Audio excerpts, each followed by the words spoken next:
they get it, how they live it. Yeah, they live it, how they get it. FUBU radio, keep it spinning. Now, if you like it, you should listen. But don't bite what they inventing unless you finna call for what percentage. Now you tripping off that vision. Treat this music like religion. I told you we don't stop. DJ Hershey, let it bang at the side. Want a music revolution? Yeah, you come to the right spot. Oh, you wanna bubble with the beat? This FUBU radio, Atlanta family. Truth hurts, Vassia to Cornelius, gon' call them up. Y'all been knowing this for a while. Quit playing like you don't know. Turn the volume up real loud. You gotta feel it when it's that dope. You know you rockin' with the best right now. This is FUBU radio, so don't you dare touch the dial.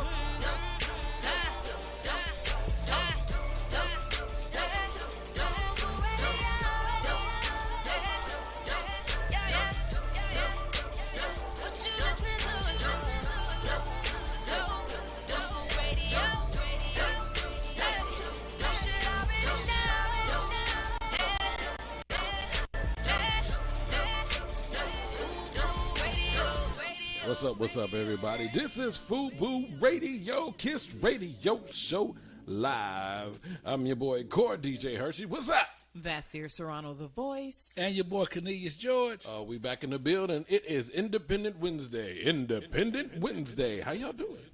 I'm doing great over here. Somebody's getting it. We're not doing that today. Nope. I promise you, we ain't finna do that today. Not doing that.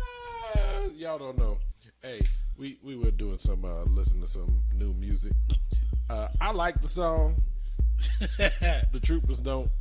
Yeah, it's a interesting song. I promise you, I'm gonna make that thing happen. Okay, I can see. I'm gonna make that thing happen. We need to do a video for that one. Look, we got a studio now. Yeah. I'm gonna make that thing happen. You know what? Like, what's the most powerful people in the room? Yeah. When you got the possibility to say, you know what? I know a Cornelius and I know a Vasir. He got something that she needs. She got something that he needs. Put it together. It'll be like, boom! Wait a minute. I gotta do it again. Boom!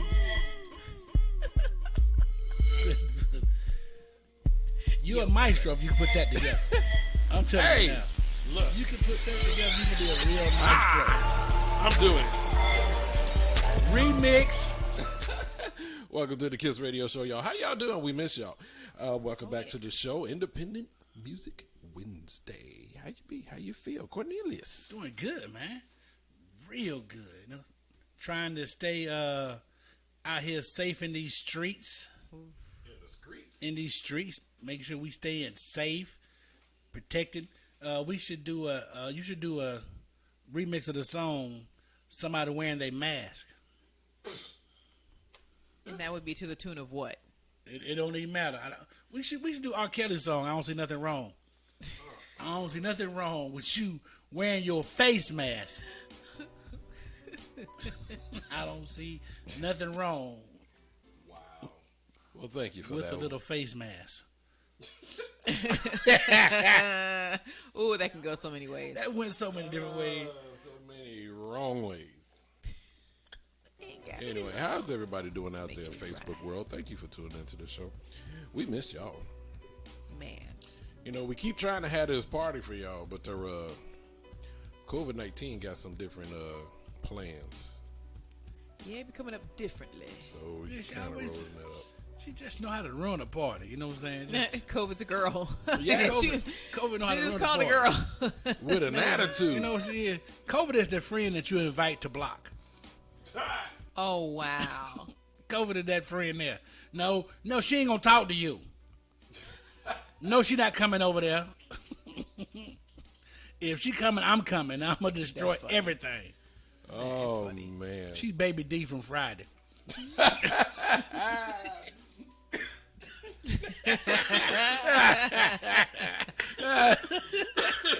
Oh, you weren't right for that one.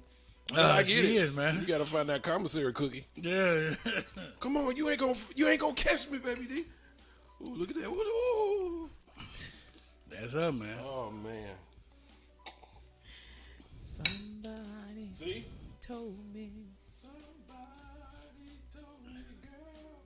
Go quit singing the song, man. That's an old gospel song they done made to a blues song. I like it. I like it like that. So, Topic of the day. You ready? Yes. You sure? Mm-hmm.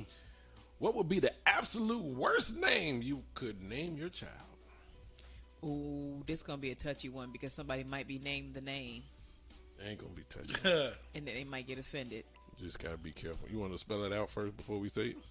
No. The worst name you could Worst name name you could. Well, see, okay, look. Okay, y'all know my real government name. Mm-hmm. I would think the worst name I could give my child would be if he was a male, and his first name would be Robin. Robin. Yeah. That's That would. funny. Yeah, that See? would cause That's challenges funny. for that child. That's funny. Yeah. That's funny. Yeah. That's funny. Vagina Jones. What? Is that what would be the worst name? I like where she's going with that. Yeah. But even better if the last name was Johnson. Well, yeah.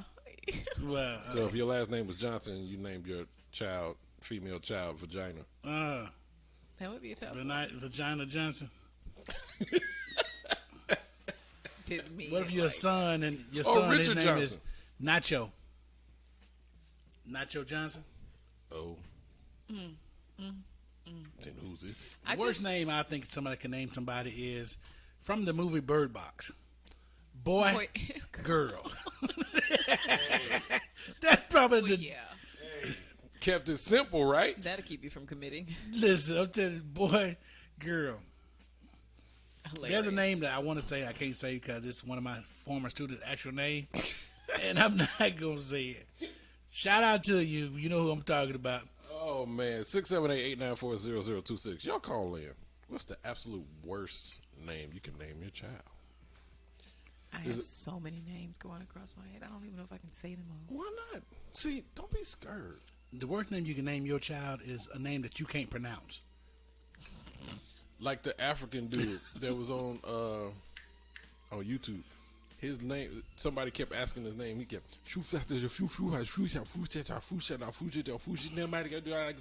Alabama.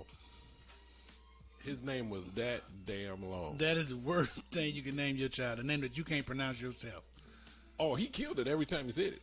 Oh, you can. I mean, if your child can't say their own name, Shout out to that man. He could say his name. Just saying. if you have to give your child a nickname because the name is too hard to pronounce.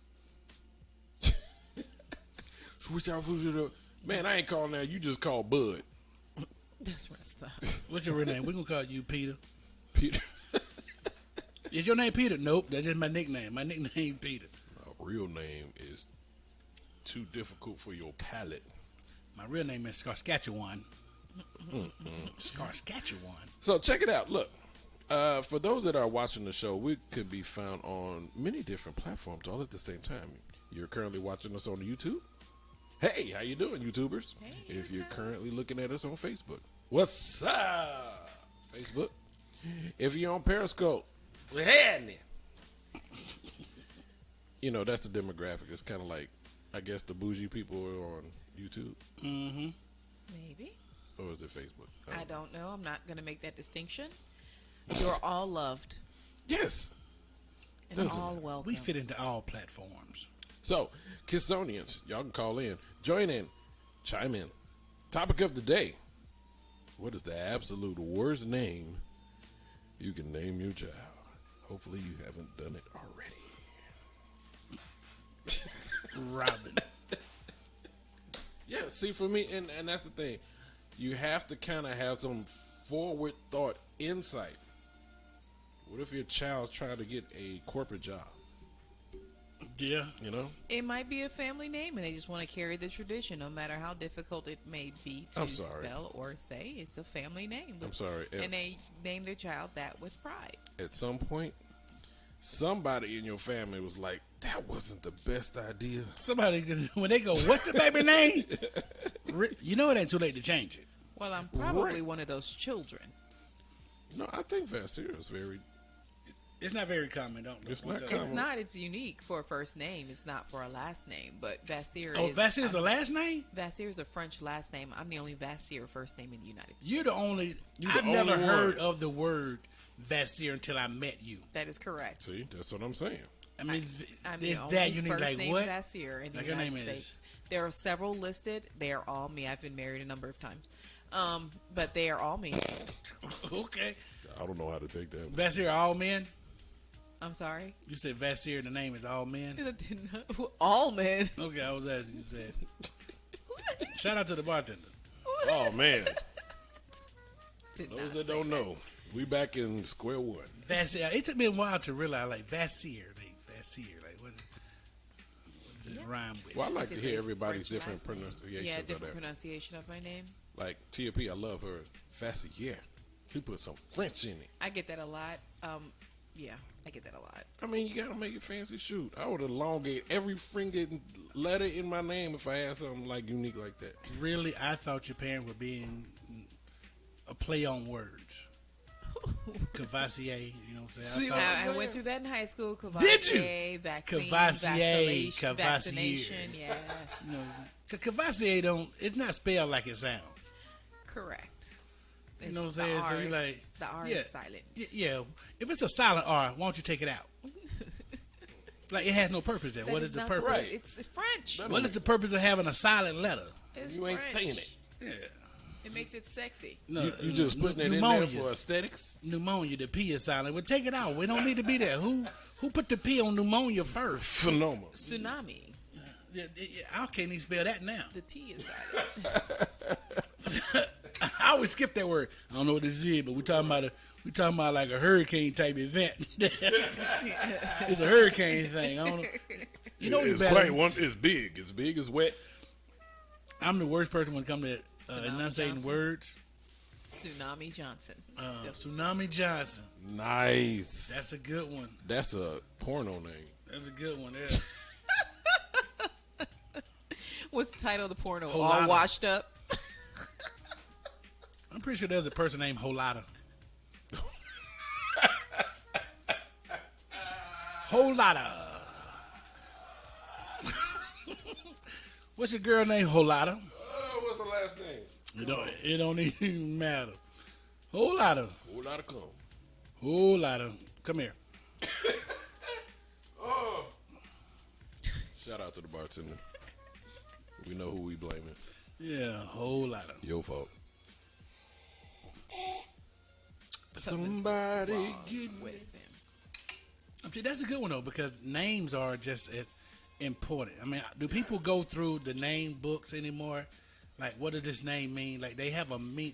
That's a They good have a question definition and because a there are a lot of origin. names that are kind of falling off. Yeah, I wonder why. But they meant something to somebody, or back on our grandparents' day, they named you after somebody in the family, Absolutely. and they gave you both names. Like, I got a cousin named Harold. She's named after their mom. Yeah, named her mom and dad, Harold and Carolyn. I'm named So after she's my Harold. dad. You know what I'm saying? I mean, yeah. So what happened to strong biblical names? We only had them. We only. Oh, strong biblical names. Yeah, we have strong biblical. There were some challenging names in the Bible as well. Yeah, there's a lot of challenging names in the Bible. You know, when you go to those the 12 tribes, you skip all of them but Judah. That's Why the only you skip tribe. Judah? That's the only one you know. You don't know the other. You don't know the other 11. They talking about, these are the tribes that went to with Caleb over there. You know, with Joshua. You don't know no tribe. You know Judah. That's all we know. I'm from the tribe of Judah. Everybody can't be from the one tribe when there's 12 of them. Sure you can. You just can't pronounce the other 11. That's why we all choose Judah. I mean, they were right across the street, so jump the street, you're on a different tribe. No, that ain't how it worked. Yeah. Okay. Names. So, anyway, Cornelius, Yes. your favorite show?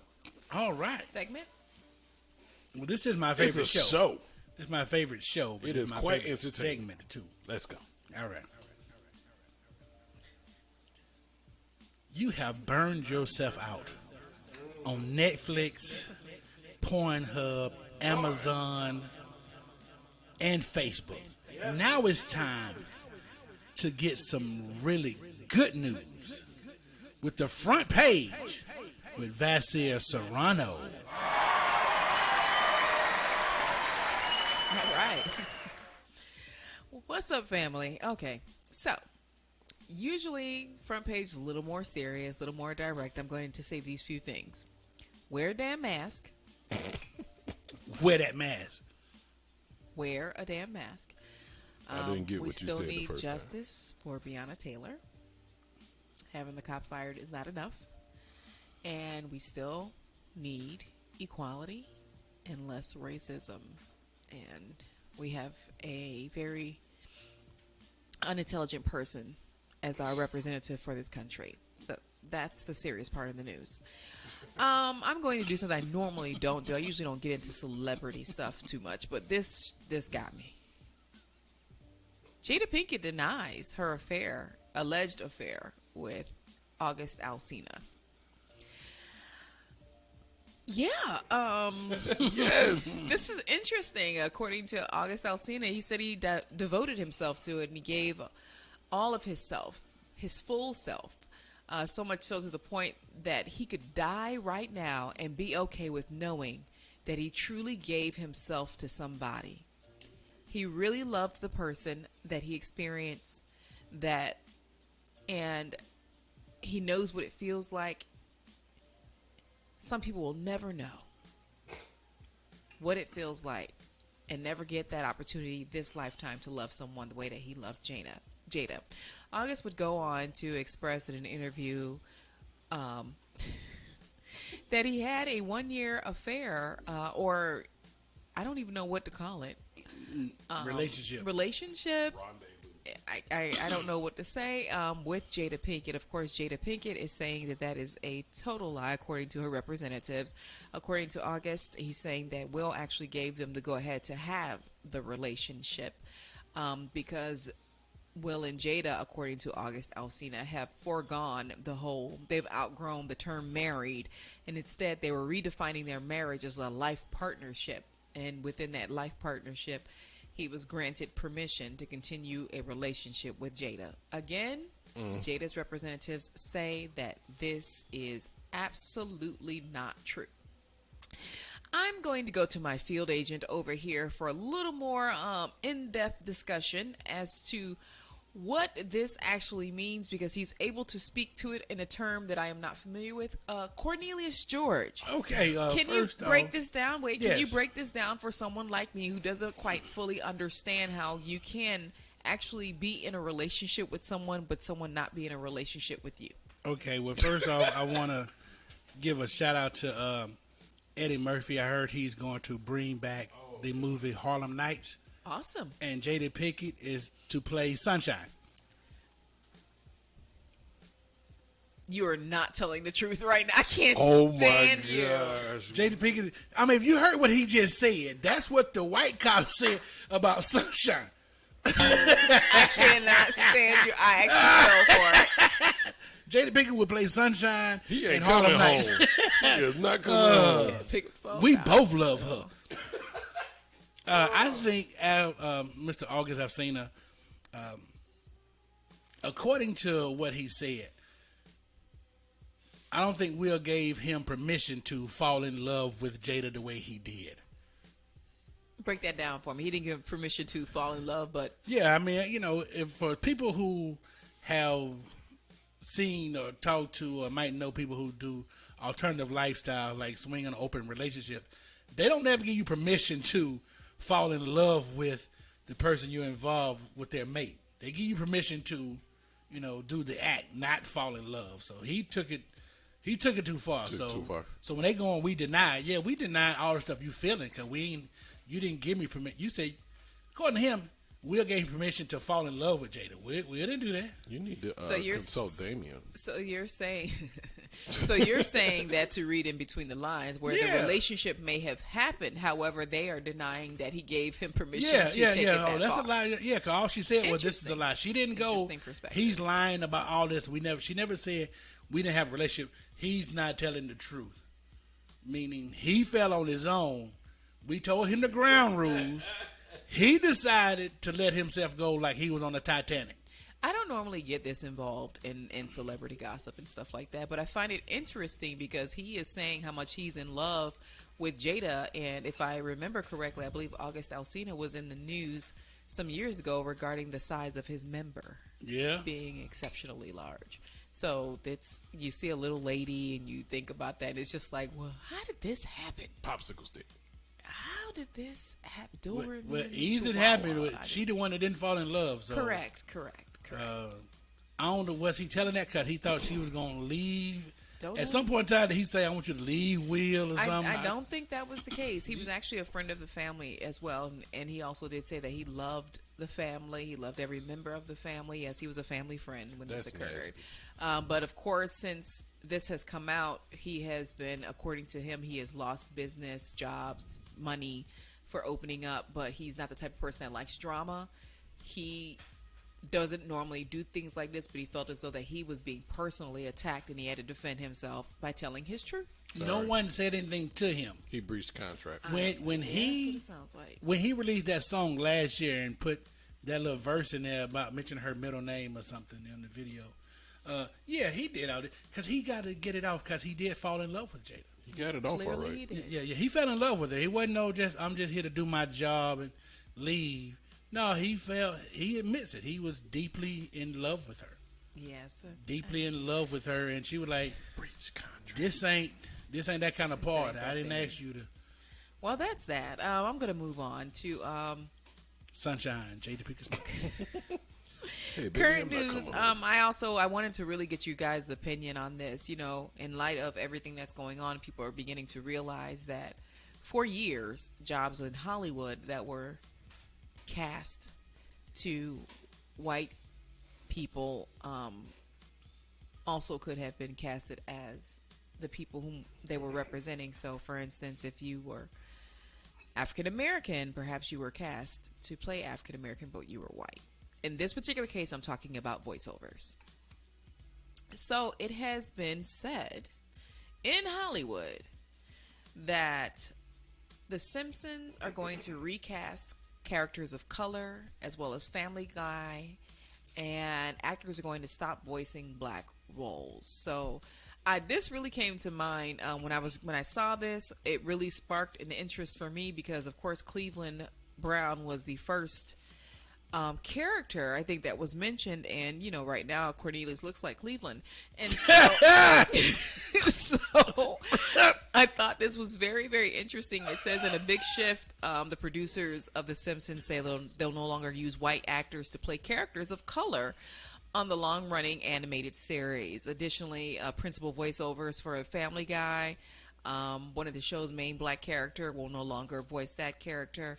The Simpsons will no longer have white voice actors doing non-white characters. So for the person who did Apu and the person who did Gesundheit. Cleveland Brown, those people have stepped away from those roles, and they feel as though that with items like with situations like this, they feel as though that black people should voice these characters.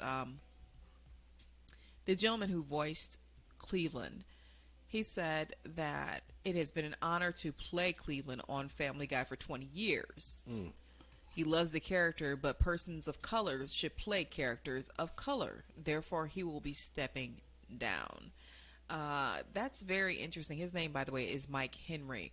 Also on Fox's Family Guy, they reached out to what? Go ahead. I was going to say, they reached out to Seth MacFarlane, who also they'll be making the changes as well. It's just across the board, and this brought me to this question. So I understand. I can't necessarily say I agree because it is acting. I don't necessarily agree with what they're saying, but I do understand and I get the point. And the reason why I say that is because, perfect example, on the Boondocks, Regina King voiced two characters, both male. Of course, they were both black, but Riley and Huey Freeman. That was Regina King voicing those characters. So, under this same movement, should she then stop voicing male characters?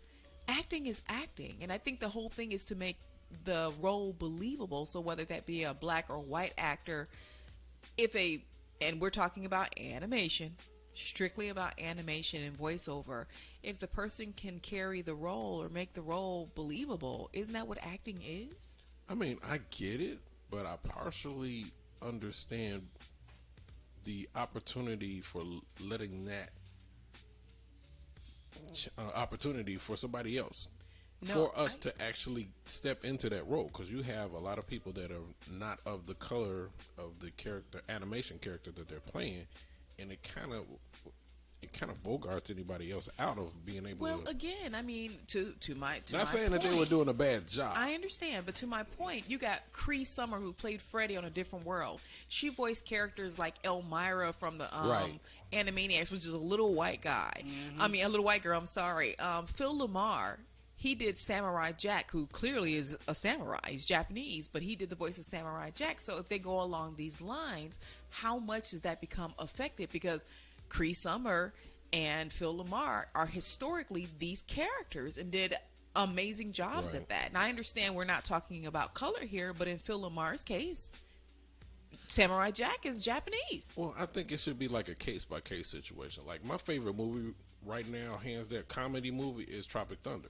So when Robert Downey Jr. played the black guy, I promise you, somebody had to tell me that was him in order for me not to believe. I know some people are upset saying that that's blackface, man, but that wasn't blackface. That was brilliant. So, and then my thought of what blackface is making a mockery of a black man and the makeup of it. That's not what Robert Downey Jr. was doing.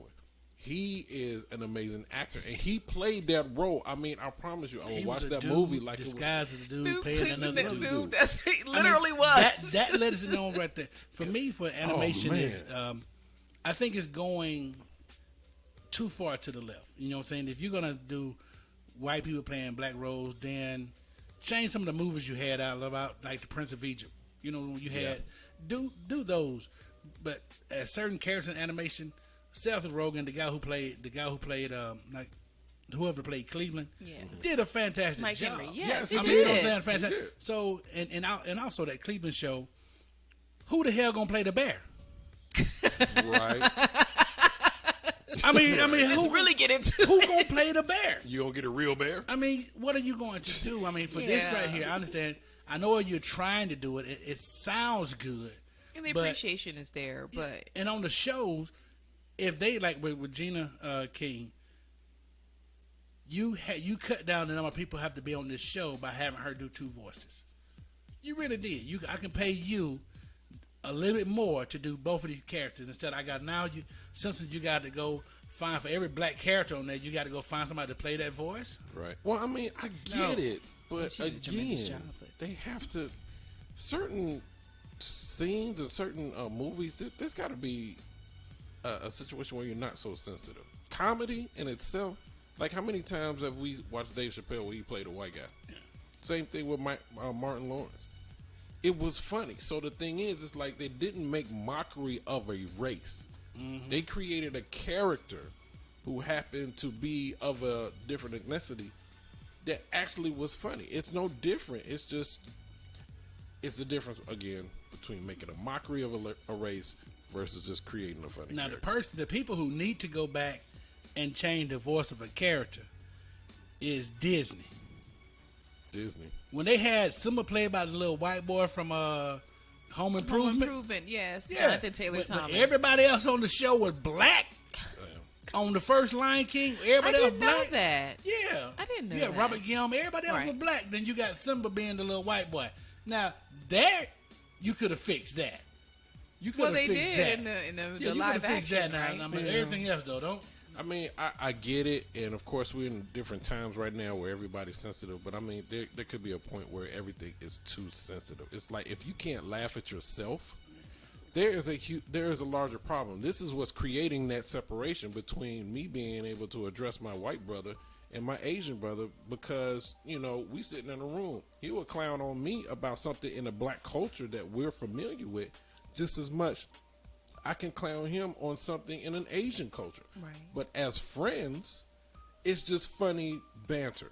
It's not a racial or something that's just kind of. So the Boondocks have to go back and cast a little mixed girl to be a mixed person got to play that role. I mean, because it had to be on both sides. I know we want equality. Yeah. But, all this comes from with the George Floyd and everything going on and Breonna Taylor. We ain't really tripping on stuff like that. We tripping on what y'all doing to our lives. Right. We're not tripping on, oh, we want to make it. And Right. I understand the symbolic gesture. I really do. I think it's just overshadowing the actual problem. You know, Dr. Hibbert, I don't know. I didn't know who voiced the character on The Simpsons, the Black Doctor. But he sounds like whoever it is.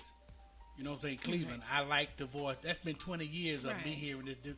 You going to go get a black guy that's going to sound? No. Leave it. Who's going to play the dog on the Family Guy? Who's going to play the dog? No, I mean, now understand it's the actor. He decided to step down.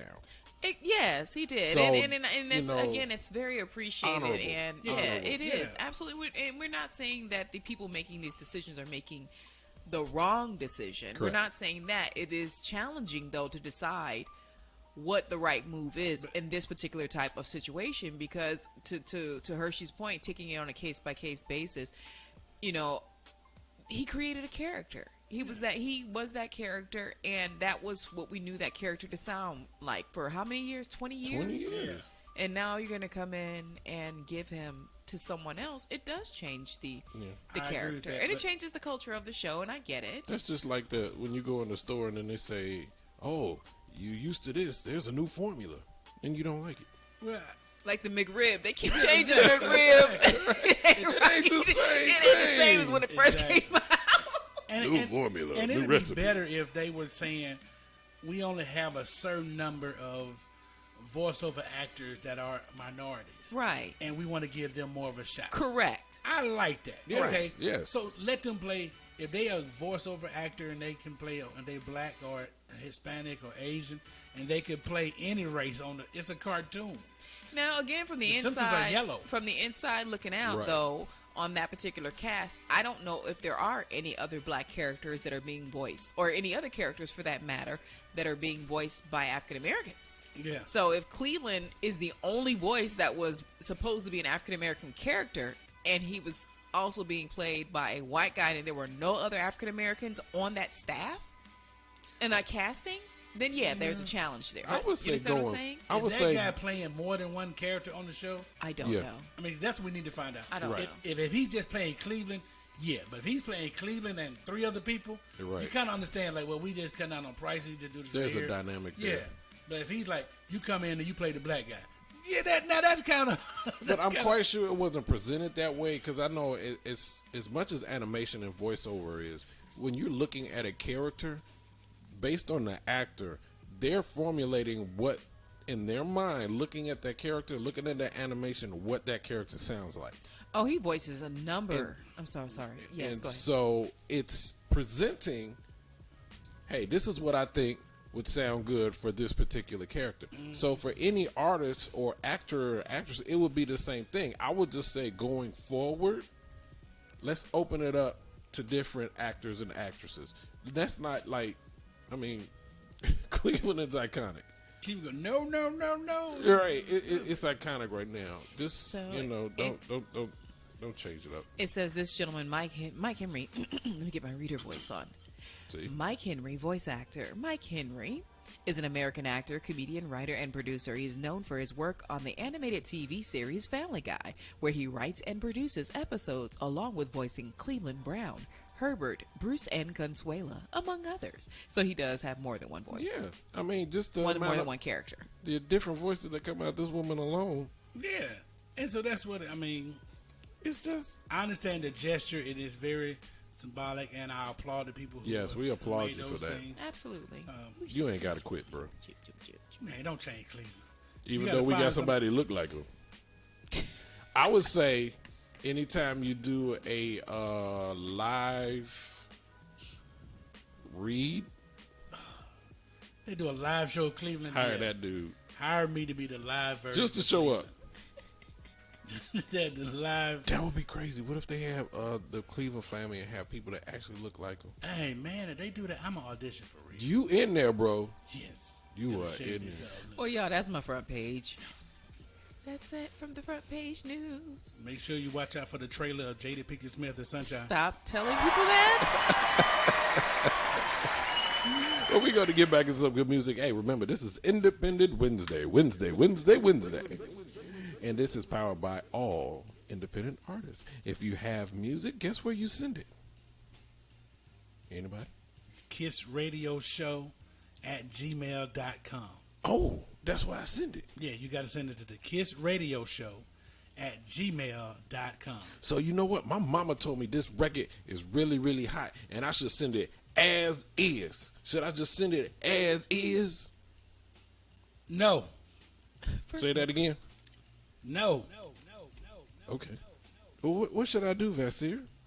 Send your edited, radio ready, which means no cuss words, mixed, mastered, registered. You know, there's a place like ASCAP, BMI, and so many other places. Oh, that's what they do? Get your music registered, and we will place it before our board, see what they say, and perhaps you too can join the playlist here at Kiss Radio Show Live.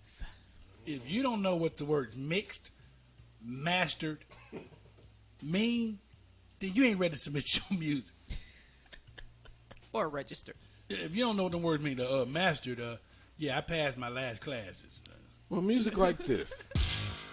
This is our favorite that's TFP. another thing. When you talk about With everything going on, most people think this is our theme song. We starting a revolution. Everybody put your fists up. the real content of any kind of Cop this. This is TFP Revolution.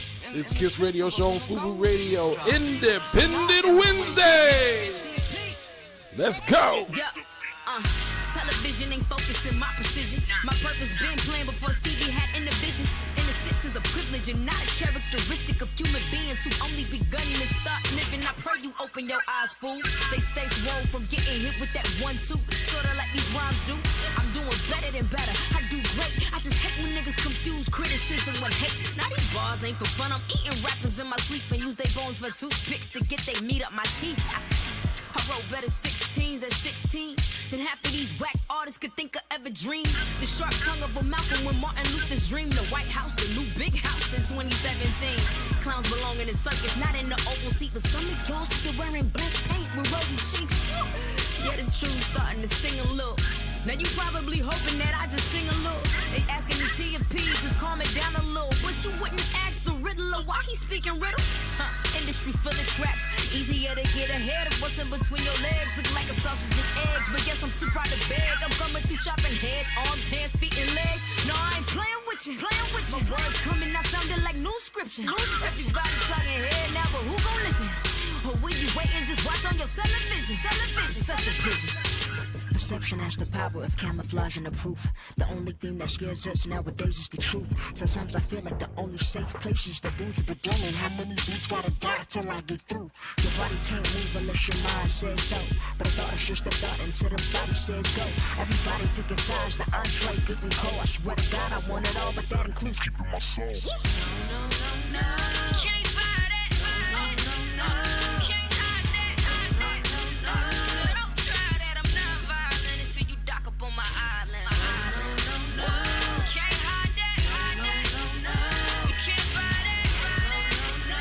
So don't try that. I'm not violent until somebody hit a siren. You're listening to the all-new FUBU Radio, playing the hip-hop and R&B hits of today and yesterday. Yeah.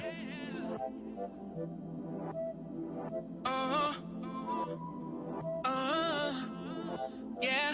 Bella shouted she from overseas. Valentino lingo when she talk to me.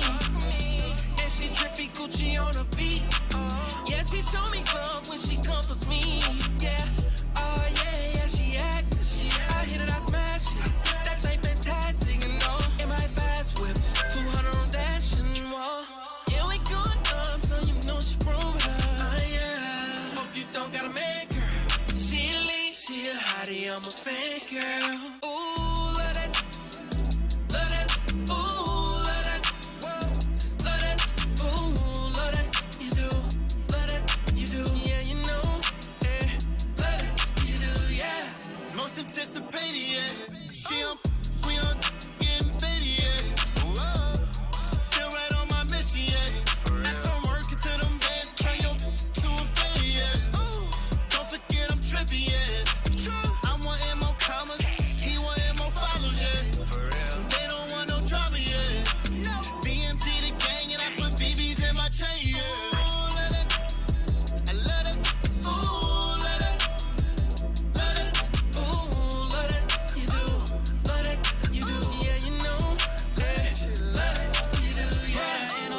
now I know that she likes that. Designer base Prada, Saffiano night bag. She wanna stay for the weekend and she might pull up in a race, but a case of the white. I've been navigating, now I'm in the way. I think we vibing, but it could be a phase.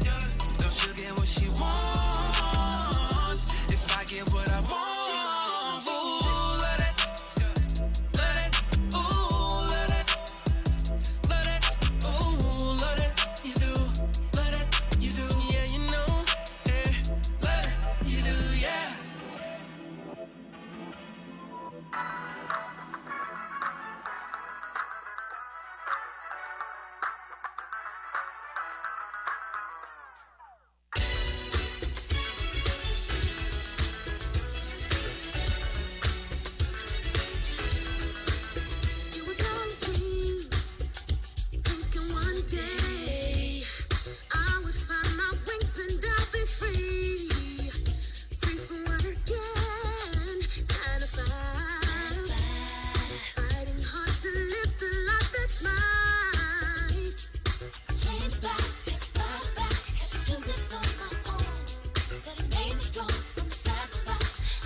FUBU Radio, playing the hip-hop and R&B hits of today and yesterday.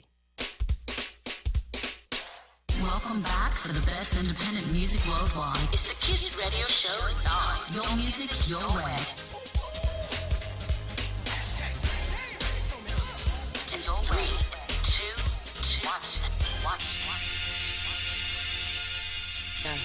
Boys and girls, get ready for all things stupid in this COVID-19 world with your boy, Cornelius George, and the Dunce Hat. My bad. Oh, yeah. Let's go. Hey, the first one we got to kick off is August Alsina. He's the first person to make the dunce hat for July. You know why he makes the dunce hat? Why he makes that? Because he told. If that man gave you permission, it wasn't your place to go on TV and start telling your truth. It wasn't your place to go on TV and start telling your truth. The second dunce hat go to Will Smith and Jada Pinkett Smith. It's a family affair. You know why they get one? Because they didn't make that man sign an NDA. Or did they? Listen, I don't think they did. Breach of contract. Man, you ain't supposed to tell nobody. This Tell nobody. The next dunce hat goes out to our illustrious leader, number 45, who said, I might drop out the race if the poll numbers don't pick up. Don't be making me no promises. He Promising me a good Listen, time. he said the numbers are so bad, he just feels so bad about himself that the GOP is really worried right now that in an election year, right before the convention this month, he might just drop out. Oh, man. Okay. If he drop out, who they going to have running? Yeah. Bye-bye. I'm not that sad about it, but go ahead. Not at all. Go ahead. This is the same man who said, I'm going to end racism swiftly. But your hat say, make America great again. He didn't explain how he was going to make it end swiftly. If anybody can end racism swiftly, it'll be me. I can end it swiftly and once and for all. Okay. Yeah. That was- it ain't gonna work. 3 years later. Exactly. Our next dance I go out to Mike Pence. Yeah, Mike Pence was did an interview the other day and was afraid to admit that America needs to wear masks. Wow. Like, this is the kind of stuff that we're bombarded with the no, but it's your right to not wear a mask. The back and forth. That's the craziest thing. And shout out to the lady, the bar owner from Texas, on her little interview today that said she's going to sue the governor of Texas because he's closing on the bars because COVID numbers are picking up in Texas. And she says, I don't care if other people die. You're trying to starve my family. They going to die anyway. People going to die anyway. That's the love we have for our people. Yeah. Ain't that something? That's why where we at. All right, this one's going to make Vasir really mad. Oh, shoot. Where's my liquor? A San Antonio police officer was fired and he was trying to fight him being terminated as wrongfully terminated. He served feces sandwiches to the homeless men. What? Yes, and he fought his termination. It was just upheld yesterday, but he fought his termination. Somebody he was wrongfully terminated. What? Wow. Yeah, You know what? They should stone him with petrified puke. they should. Petrified poop. Yes. She said they should stone him with petrified. Petrified poop. He's just as bad as the next three people. There are three people from New Mexico that three of them died, and one person was blind, permanently blind from drinking hand sanitizer. Oh my gosh. Oh, I'm sorry. So we're supposed to laugh. 3 people died, and one person drunk because they didn't want to be seen. See what I'm saying? They didn't want to be seen. They didn't want their face to be seen. Oh. That's a good reason. Yeah. This one, dunce hat here is one. A Florida restaurant makes the dunce hat because of the name they changed their blackened chicken wings to. What? They had an item on the menu where they can get blackened chicken wings, you know, wing restaurant, where the owner decided to change the name of the wings, not on the main menu, but what goes back to the cooks. He changed the name of the wings to, wait for it, I Can't Breathe Wings. Dumbass. Come on. What? He changed the wings to I Can't Breathe Wings. Tell you, it gets this is by far some of the craziest stuff. It's some of the stuff that you just can. I won't even dignify with a comment on it. Yeah, you can't. You're like, what are you doing? My last one is my favorite here. The Latinos for Trump had a rally the other day, and no Latino showed up.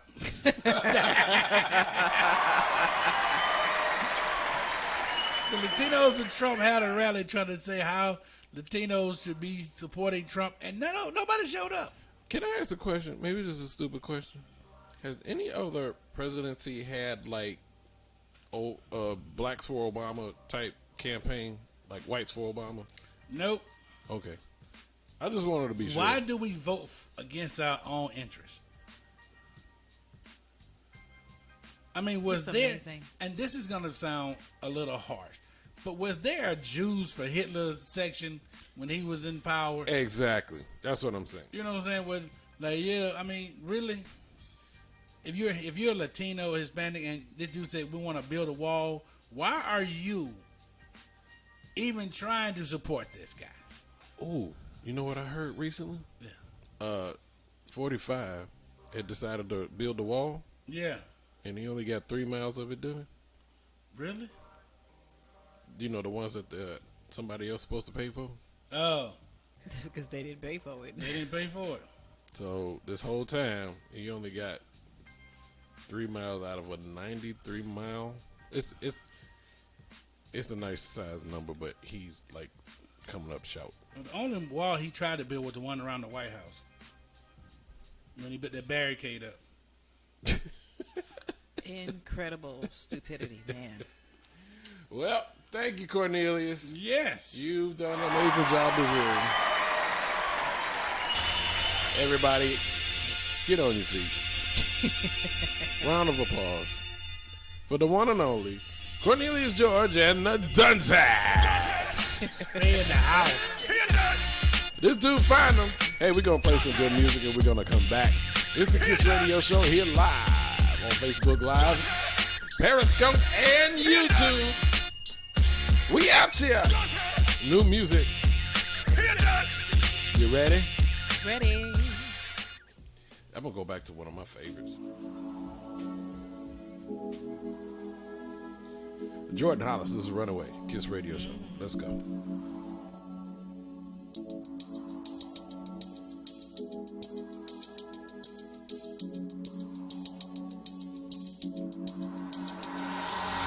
I see you coming closer, when you shaking your body and moving in motion. You make me want ya, you know how this don't back, so let me take you home now. Work it on me, body on body, she know I'm a sleaze. She know I got money, but her lust for free. Damn, she a baddie, might keep up for me, for me. Ooh, let's run away, while listening to Marvin Gaye. Stop hesitating, girl, don't play, and we ain't gotta tell nobody. Let's run away, while listening to Marvin Gaye. Stop hesitating, girl, don't play. You want it, so I'ma give it to you. Don't stop, let's have a private party. All night, let me caress your body. I really wanna see you get naughty. You're my medicine when I'm sick, I'm tired. You showing me that you are the only one I love and need. Used to catch bodies like a felony. Damn, she a baddie, want her just for me, for me. Ooh, let's run away. I'll listen to Marvin Gaye. Stop hesitating, girl, don't play. We ain't gotta tell nobody. Let's run away. Let's go. I'll listen to Marvin Gaye. Stop hesitating, girl, don't play. You want it, so I'ma give it to you. Come caress my body, babe.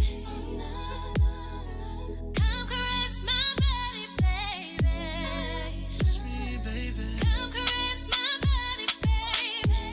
I need it, baby. Can you come away? Can you come away? Let's run away while listening to Marvin Gaye. Stop hesitating, girl, don't play. And we ain't gotta tell nobody. Let's run away while listening to Marvin Gaye. Stop hesitating, girl, don't play. You want it, so I'ma give it to you. Never seen a big boy do it like this. Ain't never seen a big boy do it like this.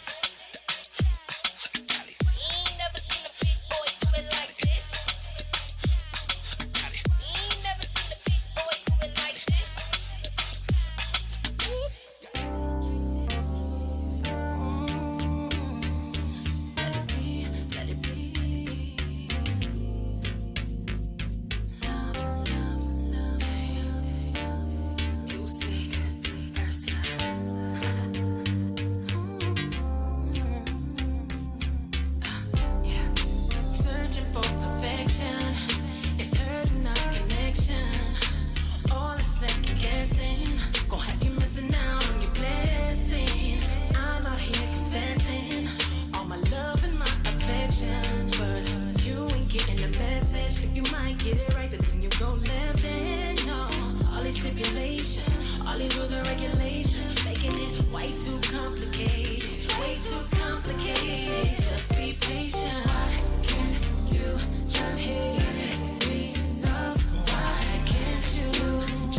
slowing up our progression.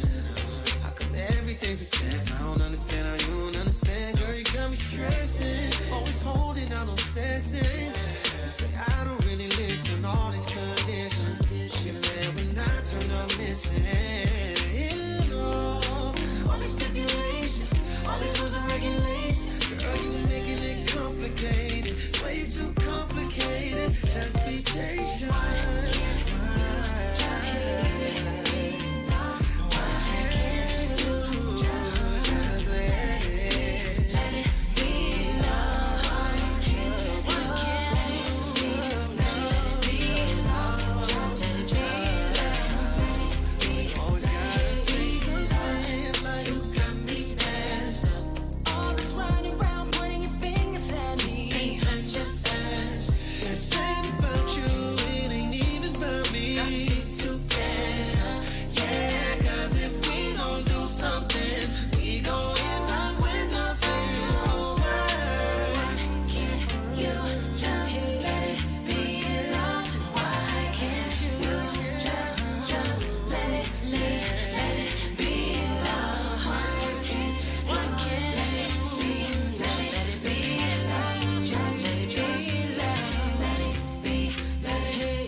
To the all-new FUBU Radio, playing the hip-hop and R&B hits of today and yesterday.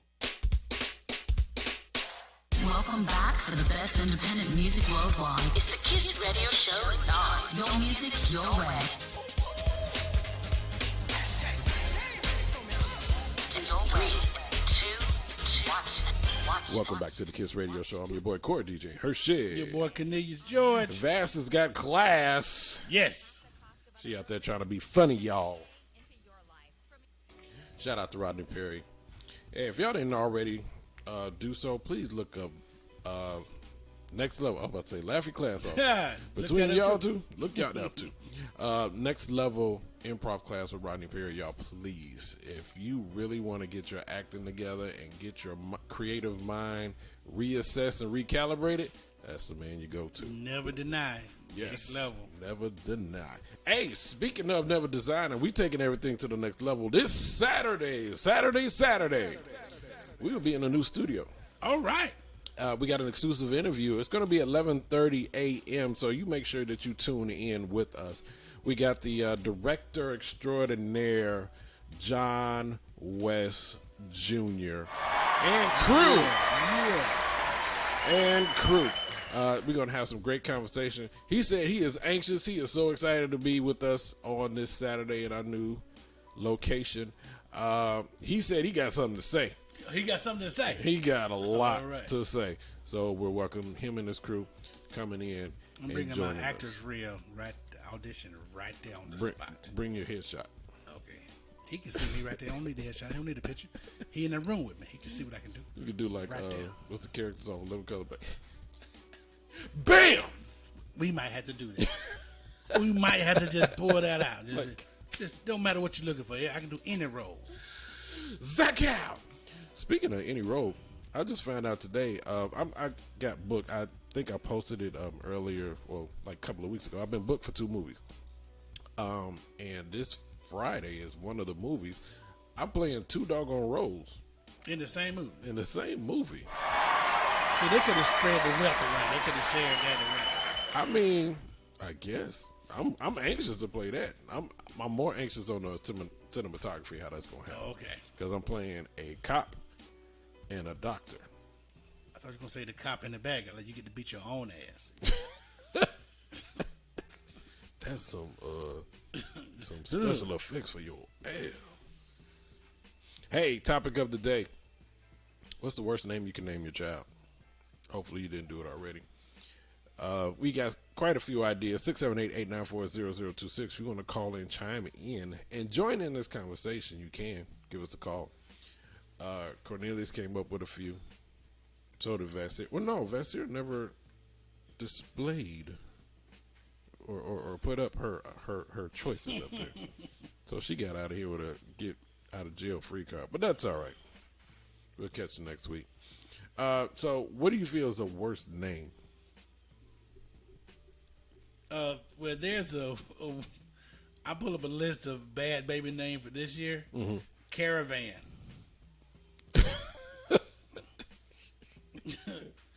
Quickie. Oh, that's horrible. That's a bad baby I mean, that name. a lot of that just identified your life. Yeah. Custard. Who made this list? This is the actual baby name. These are actual baby names people get. Custard? I mean, okay. Shouldn't there be like a situation where you throw some ideas out, and if you get more than one raised eyebrow, it should just be like defaulted as a no? Uh-huh. No. You should. It should be. It's some words about it. One too many. That's a name? That's her baby's name. One too many. Faking. This is so wrong. Was that baby Asian? Yeah. That's bad, man. Like, Faking. I'm still getting past the restaurant Fo King. Oh, yes. They really did not think of that. Well, they did. And it is so popular out here in the States. But when I read it, I was like, yeah, there's no way in the world I'm eating in there. I had an Asian student some years ago, and she had the worst name ever. Her name was Kill You Soon. No. Yeah, that's her real. Wow. Her name was Kill You Soon.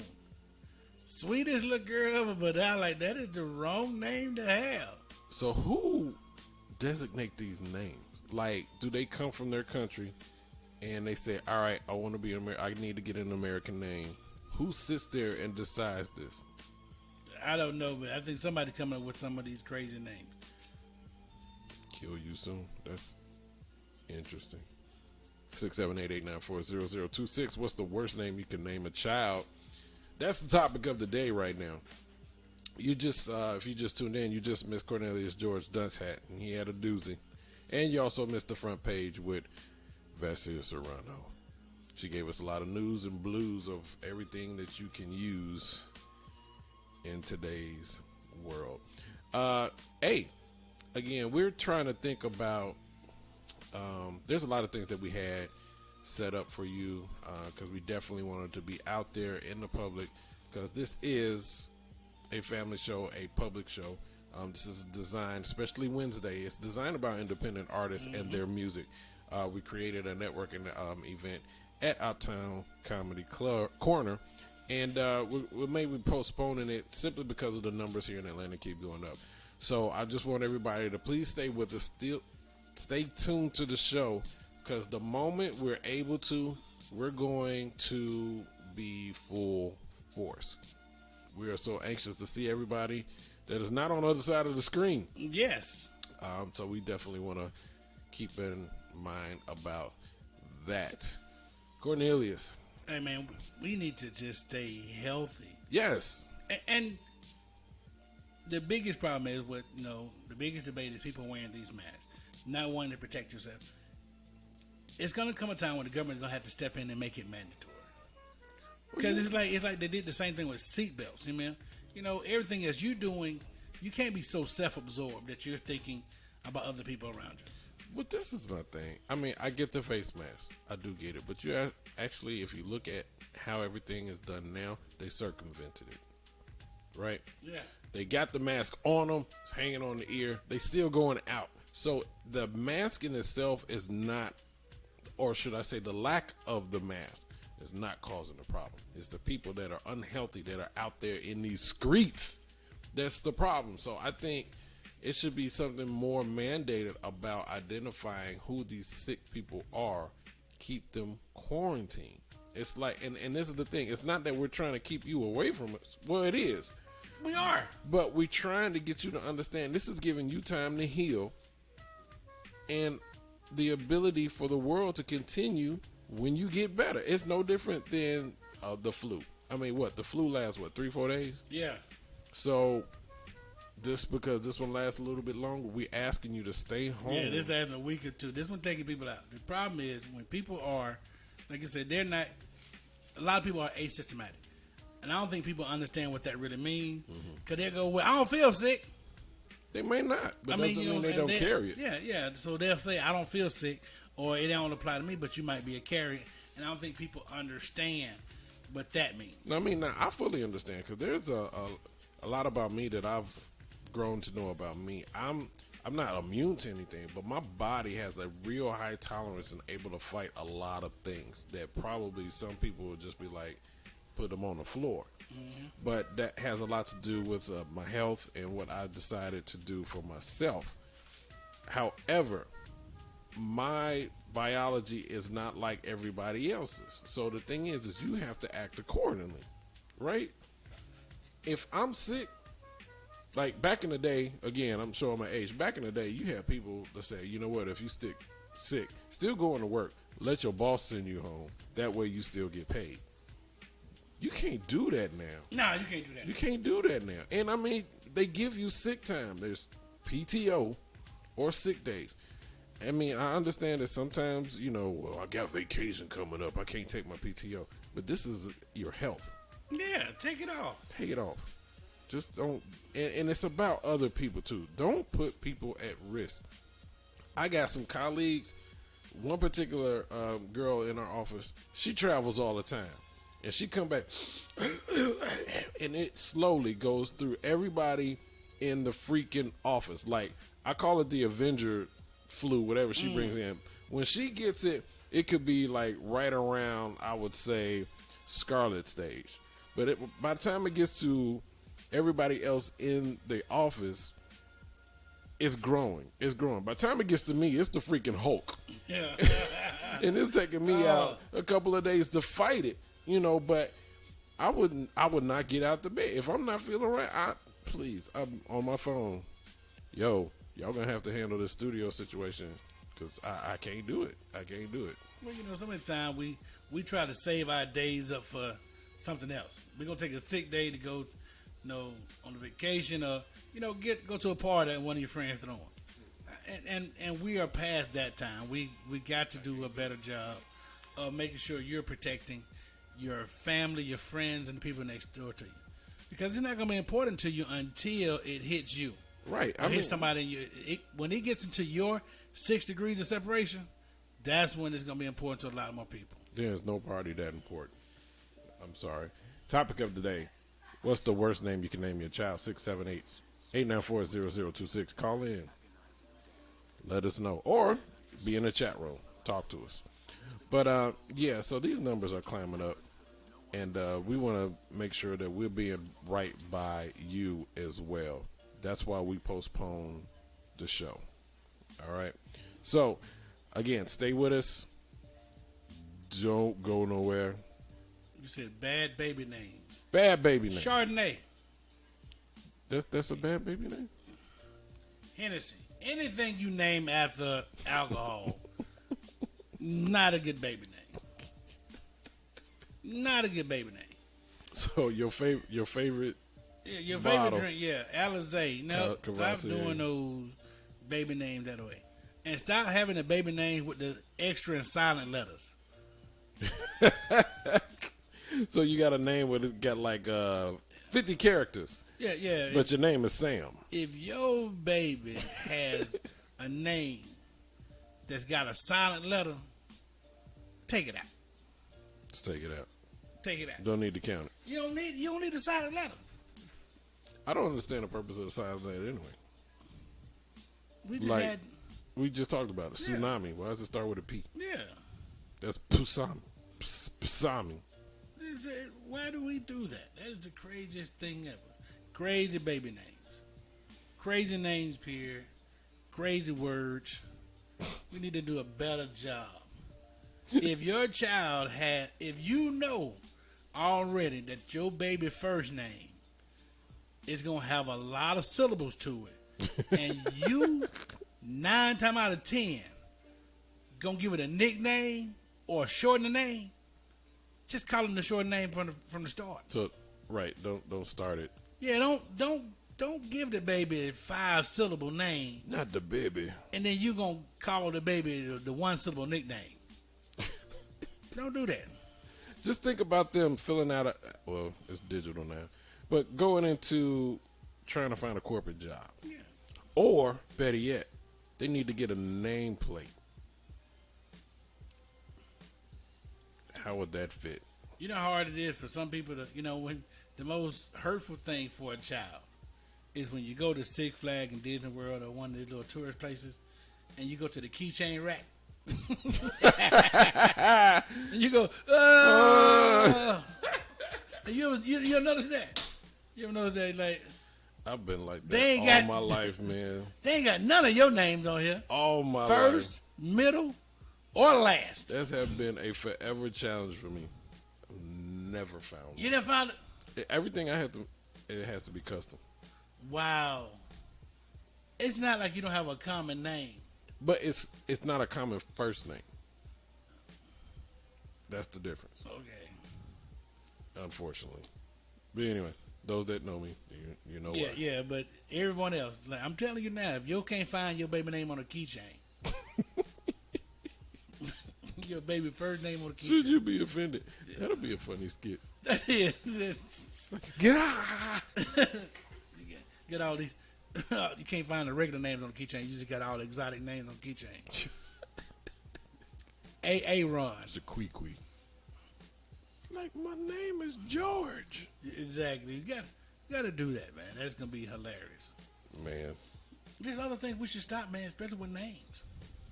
like what? On your social media posts, you got to have, like, what's the kid name? The one that the coldest to ever do it. That's a real young man's name. The Wow. coldest to ever do it. He's pretty good at sports, but I don't know how he's gonna be during this COVID situation. Oh, wow, they pushing production back, too. Yeah, that's crazy. I've seen some very interesting email names. Like, I don't know about you, but I personally got issues with people that put the God behind their name. The God, yeah, legendaries. What made you legendary? Hey man, stand out. It's like their Facebook name they do. They have their first name, then they got something. Well, yeah, but they force people to use their actual name. I know, but your middle name is not the baddest. Or if you put it on, you gotta put it LaQuisha, on. the baddest Jenkins. Yeah, you got no spaces in between it. Yeah, nope. I was fortunate enough to be able to get my full DJ name on there. Because, when they started, oh, no, you got to use your full name and you got to prove yourself. Man, I had business cards and everything. They said, you got it. Like, yes. How do you prove yourself on Facebook? That's the thing about it. But I had to send my ID. Really? I had to send Yeah, my business card and a actual picture of myself. Just to prove who you Just are. to prove who I Yeah, was. I'm the coldest to ever do it. That's my name. The coldest to ever do it. Okay, put that on a jersey in the back. That's a young man's name. I'm trying to tell you, that's cool. Okay. Hey, what's up, the coldest? Delicious. I ain't calling no grown man I delicious. ain't calling no grown man. I ain't calling no kid that either. No. I ain't calling nobody. What's your name? Delicious. Never mind. What's Now, your depending nickname? on what the girl look like, I might. Not doing it. No. Nope, not doing it. Cause everybody, if your name has, what is it? What's the rule? If your name has more than 2 syllables, your family give you a nickname. Is that's a rule? That's Look a at thing? it. Just think about it. Think of anybody you know with more than 2 syllables in their name. Well, what about your nickname is worse than your actual name? You know somebody with a worse nickname? People nicknames don't match. No match them? Yeah. Yeah. I grew up with some twins. Their nickname was Fat and Skinny. And it was actually the reverse. I promise you. That was So their they nickname. call the skinny one fat? Yeah. They Fat and Skinny. If I saw them ladies today, I don't know their real name. Call them the 10 twins. I mean, how many people do you know in your life that the name you know them by, that's all you know? Like, you don't know their real name. Like, they could be in the news or something. You don't see a picture like, oh, Well, there, right there. I ain't know your real name. I've actually had some of my family members, their nicknames were actual names. So say if my cousin, third cousin's name was actually George. Yeah. But they call him Peter. It's like, why do you call him Peter? Is it his middle name? No. I don't understand the whole purpose of calling somebody outside of their. Did he do something? That's why you call him Peter? I had friends growing up, and I tell you, if I saw these people today, I wouldn't know their real name. Like, one of the best nicknames I had one of my friends had growing up was Peter Rabbit. No. Yes. That was his nickname. That what we know him by, Peter Rabbit. Okay. Dare I ask why? Is there a definition behind it? I don't know. Tiff, what's up? Let's see. Peter Rabbit. Poncho. Poncho is the okay. So you know cousin Steve. Yeah. His nickname was Tukey. I was scared to ask why. Tukey. Tukey. I don't know why. They just called him Tukey. Now my grandmother used to call me Peter Pan. Okay, but Tukey, come here. Now I got a funny one, and now that just shows you the age of how everything goes. My dad, he had the name of CB. Yeah. Right. Now the whole time I heard family and friends kind of address him as such, I thought it was really, really cool. Right. CB. Maybe my dad was a trucker because sometimes he did drive trucks. It was not the semis, but he did drive trucks. Maybe he was on the radio. He was a manager. You know, when he had one of the brand new OJ Simpson Blazers, you know, because of his job, he had to be on the CB because, you know, cell phones and stuff really didn't exist back then. So I thought it was always because of that, right? Yeah, the CB radio. Correct. So I found out that CB stood for colored boy. So I'm like, what? And he explained to me. He said, yeah, my dad, he just called me, come here. He used to say, come here, colored boy. And they just shortened it to CB. Wow. Right. So, I mean, I don't know. The crazy nickname, I just share my most embarrassing nickname. My father's nickname growing up was Frog. Frog. Okay. And I had to become, when I came along, I was Lil Frog.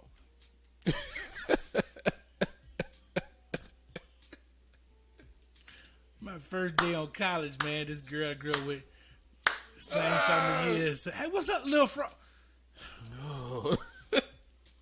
Lil Frog. Shout out to Harold. He said, heard this name before. I'm going to spell it. Shitthead. Yeah, Shatid.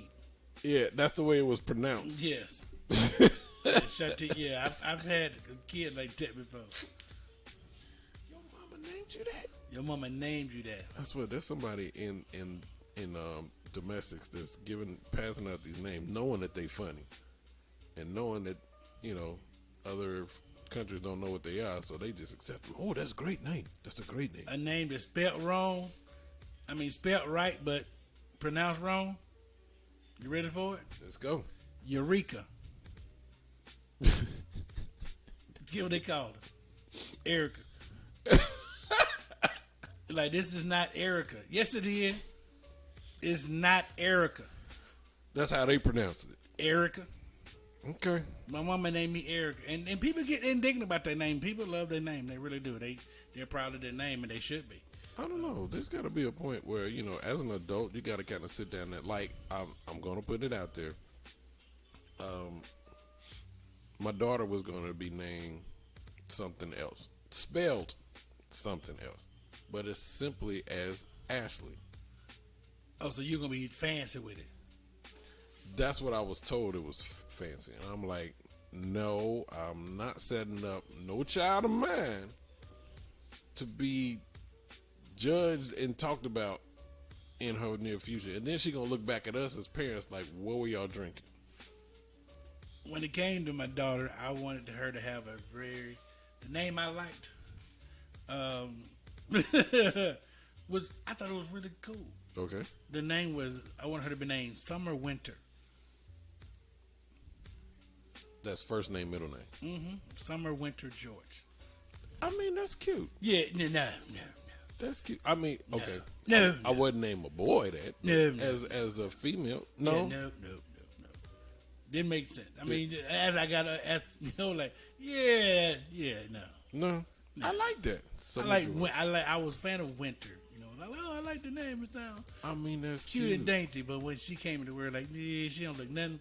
She don't nothing like Summer Winter. Dude, you stupid. No, I mean, really. I was like, it wouldn't fit her. Well, you know what?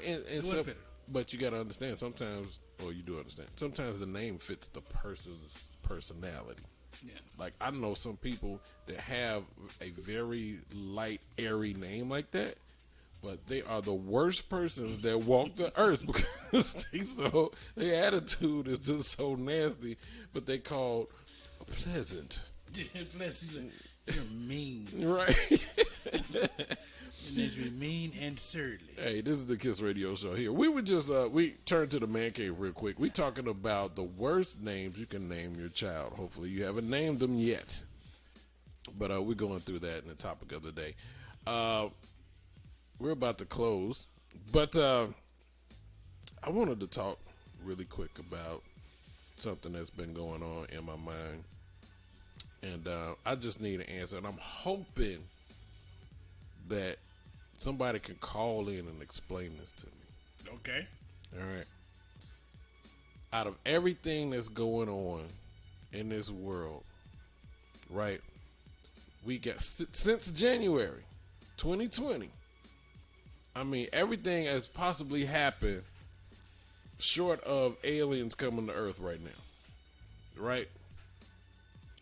Why do we have the personal injustice amongst each other? I mean, it gets to a point, it's not even to a racial thing anymore. It can come down to your own house. I have an associate of mine who right now, she is battling something what she foresaw it probably being a situation for her, but didn't think it was going to happen this heavy. She is a white woman married to a black man. And right now, some of her associates are looking at her differently. Like, now you see the truth coming out of people. Mm-hmm. Where before you thought you were accepted, but now they want to ask you a bunch of questions. And they're not very, what's the word I want to, tactful on how they present these questions. It's very judgmental. Yes, very judgmental. And she's the type of woman, if you were to close your eyes and you just listen to her response, you would think she was a black woman. Because that's how down to earth she is. She's like defending her whole situation. And it has nothing to do with race. And it's like, you know, this dude, as long as I was married with him, and they like been married for like 20 plus years. Mm-hmm. And now it's a thing. This is the same dude. It's the same guy that helped you out when you needed it, but now you got something different to say. So my question is why? And this is just me. I'm seeing a lot of bandwagoners. Mm-hmm. That's what I'm seeing. Everybody want to jump on a side with the hashtag Karens. All of a sudden, you got something to say, but when somebody confronts you and you get slapped the hell out, now you're the one being attacked. Mm-hmm. Why is it that we're here? I mean, my mind is the type of person that's trying to figure things out. I'm just looking for scenarios, not the actual answer. But why do you think certain people have these certain privileges and think everything is okay after you say them, and then now it's like, oh, I'm the victim? I think it just gotten to a point where it's a boiling pot. Think if 2020 had to be named after a movie. Oh my gosh. I would name it what's the worst that could happen? You know what I'm saying? Yeah. I mean, because I can see that. Whenever you go, what? We survived. No, it's better. Back again. I mean, it's all every month. It's been something. I mean, you going? What's the worst that can happen? Oh, that ain't. You know, we just gonna be shut down for 2 weeks, and next thing you know, it's more. And I think with everything, people have been spending time to themselves, locked in the house with their own thoughts, and they are now get to a point where they can't. It's coming out. Keep containing. Yeah. You going and you want to ask questions. You like, so all those questions you ask, because I've always had the question that, like you said, if we say black people who sound white, we refer to them a certain way. How do they refer to white people who sound black? Black, and exactly. So, and my other question is, if we don't give black people a pass for sounding white, yes, why do we give white people who sound black a pass? Exactly. Why do we give, like, if you're a black, if you're a white male or white female, and you go, oh, well, she sound black, so, like, why does she get to sound black if we can't sound white? Right. Like if it's a disgrace for a black person to sound white, correct? Are you trying to do that? Like, so we just gonna be accepting? I mean, and that's what both sides are doing. Both sides are just accepting to whatever it is their side is. And they're not trying to understand. Correct. I was, and that's the thing. It's like, how do you tell me how I'm supposed to sound? When you just look at me in your voice, like, there's that ongoing joke, you know what, you got a face for radio, right? But there's that ongoing statement that, I didn't think you would sound like that. And it's like, well, how was I supposed to sound? Like we talking about with the voiceover.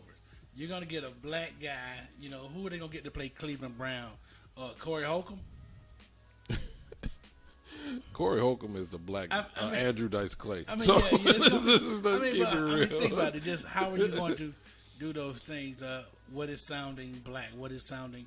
And we get into those labels a lot. Yeah, and that's what I was saying. It's getting really, really sensitive. It's getting too sensitive. Where I get it, where they're bringing up this topic, but I think it's now you're searching. You're looking for something to cause an issue, and it's really not an issue. Like I said, Robert Downey Jr. playing that black man in Tropic Thunder was hands down one of my favorite cast movies. It's like, and I'm gonna tell you, the first time when I found out before I saw the movie that they cast him, I was like, man, I'm always still a fan of Robert Downey Jr. Don't get me wrong, but I was like, you know what? They could have found a black man to do that. Why would they hold somebody from being able to excel in a movie such as this? But it's the way it was written. And it was supposed to be written that way. So now when you see the movie, it explained it. Yeah. So it's not an offense to it.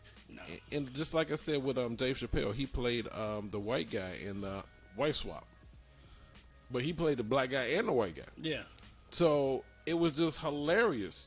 And that's what it's meant to be. And that's all it is. It's for funny. It's for comedy. And it's like, it's different when you're making a mockery of a race versus just playing it's the same off way. of our own course. Because whenever I've seen videos of people calling every white woman that they know a Karen. I mean, and some of them don't fit the situation. You know what I'm saying? You're going, oh, that's a Karen. You're going, like, if we don't like the labels that they place on us, we can't automatically go out and start doing labels too. Because then that's where you get the butting of the heads at. Well, they don't love. Call in number 678-894-0026. But, I mean, you know what? Karen, that's kind of like the N-word. It's offensive to what? It's offensive. Like no, it ain't. No, I mean, if you think about the origin of, they created a title, they created a name in order to be offensive. So just as much as black people do not like the N-word, white women cannot like the Karen. All right. I want y'all to go look up something. Go look up the list of ethnic slurs. The list of ethnic slurs. Yeah. Go look up the list of ethnic slurs. And you'll see. Okay.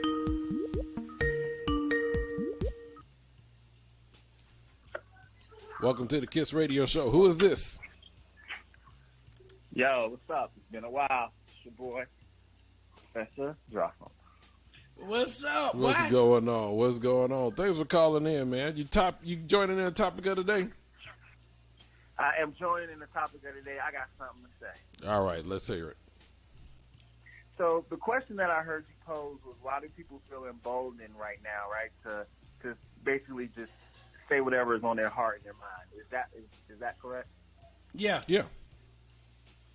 So I personally believe that it's not necessarily that people are feeling emboldened right now. I think people feel like the current environment is one to where they don't necessarily care if they're called racist or not or bigot or not. I think we've thrown around the word so much that people are just like, well, they're going to call us whatever they want to call us anyway. I might as well speak my mind. And the reason I say that is because I feel like these people have already had these thoughts, like they feel this way already. Yeah. It's nothing new in their environment. Correct. It's just them just speaking their truth now. It's like, I'm going to tell you what's on my mind. I'm going to speak my truth. And, I feel like we have a president who, makes people feel as though if you say that, you're just being non-PC. Like you're just being you. There's fine people on both sides. And I won't blame everything on Trump. I'm not one of those persons. But I feel like he's creating an environment. And now people don't have to hide how they really feel no more. Yeah. These Karens, they've always been doing that. White women have always played that role, right? They've always had the white tears, and they've always been the ones to kind of start trouble and just say whatever's on their mind. Now we're just capturing it. And we got a name for it now. Yeah, the damsel in distress things. That is true. Right. That's true.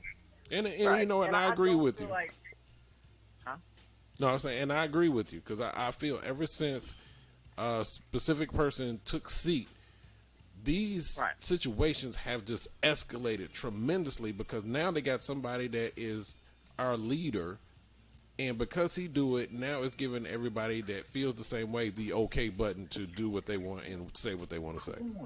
But I think it goes back before that. It goes way back. But you start seeing this. Right. The words I'm going to say is, there's these two words right here that started it all before he took office. Tea Party. Yeah. That's who started this whole when Obama took office. That's who started speaking their mind. They start calling Michelle a monkey and strong arms and all this other stuff they started doing. It's nothing new at all. So like he said, like he said, they're just starting to just come out to woodwork. Beforehand, they were trying to find ways to soften it up.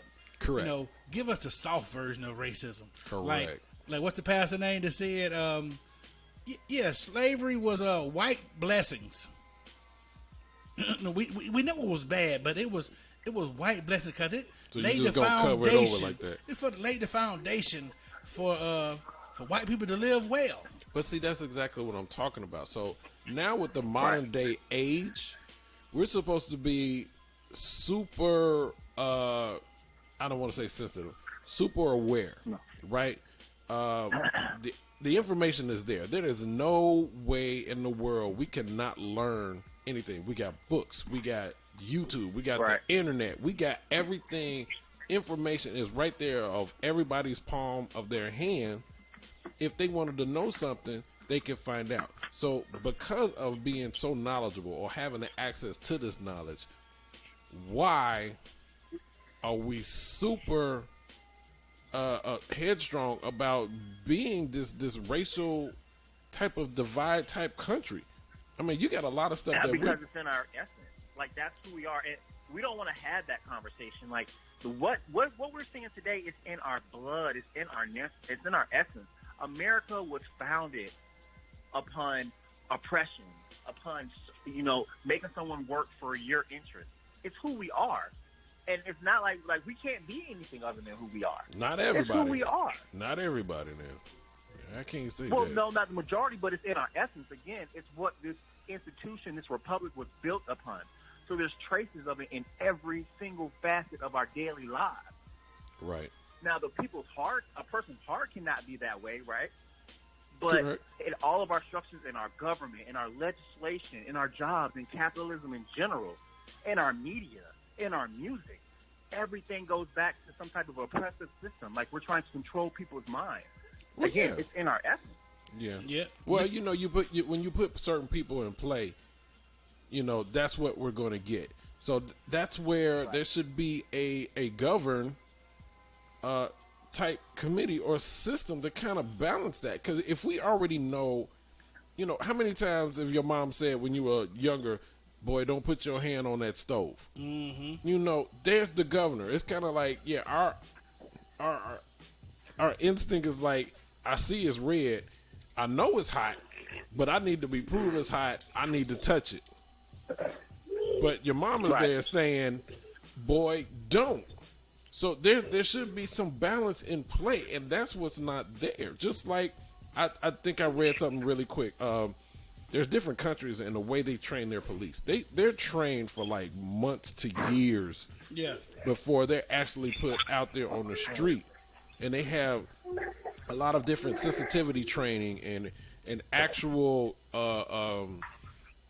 de-escalation. Yes. So before they even be put in a public situation. But what, here in the States it's like a 2-3 week turnaround? Yeah, it's a matter, I think, 3-4 months.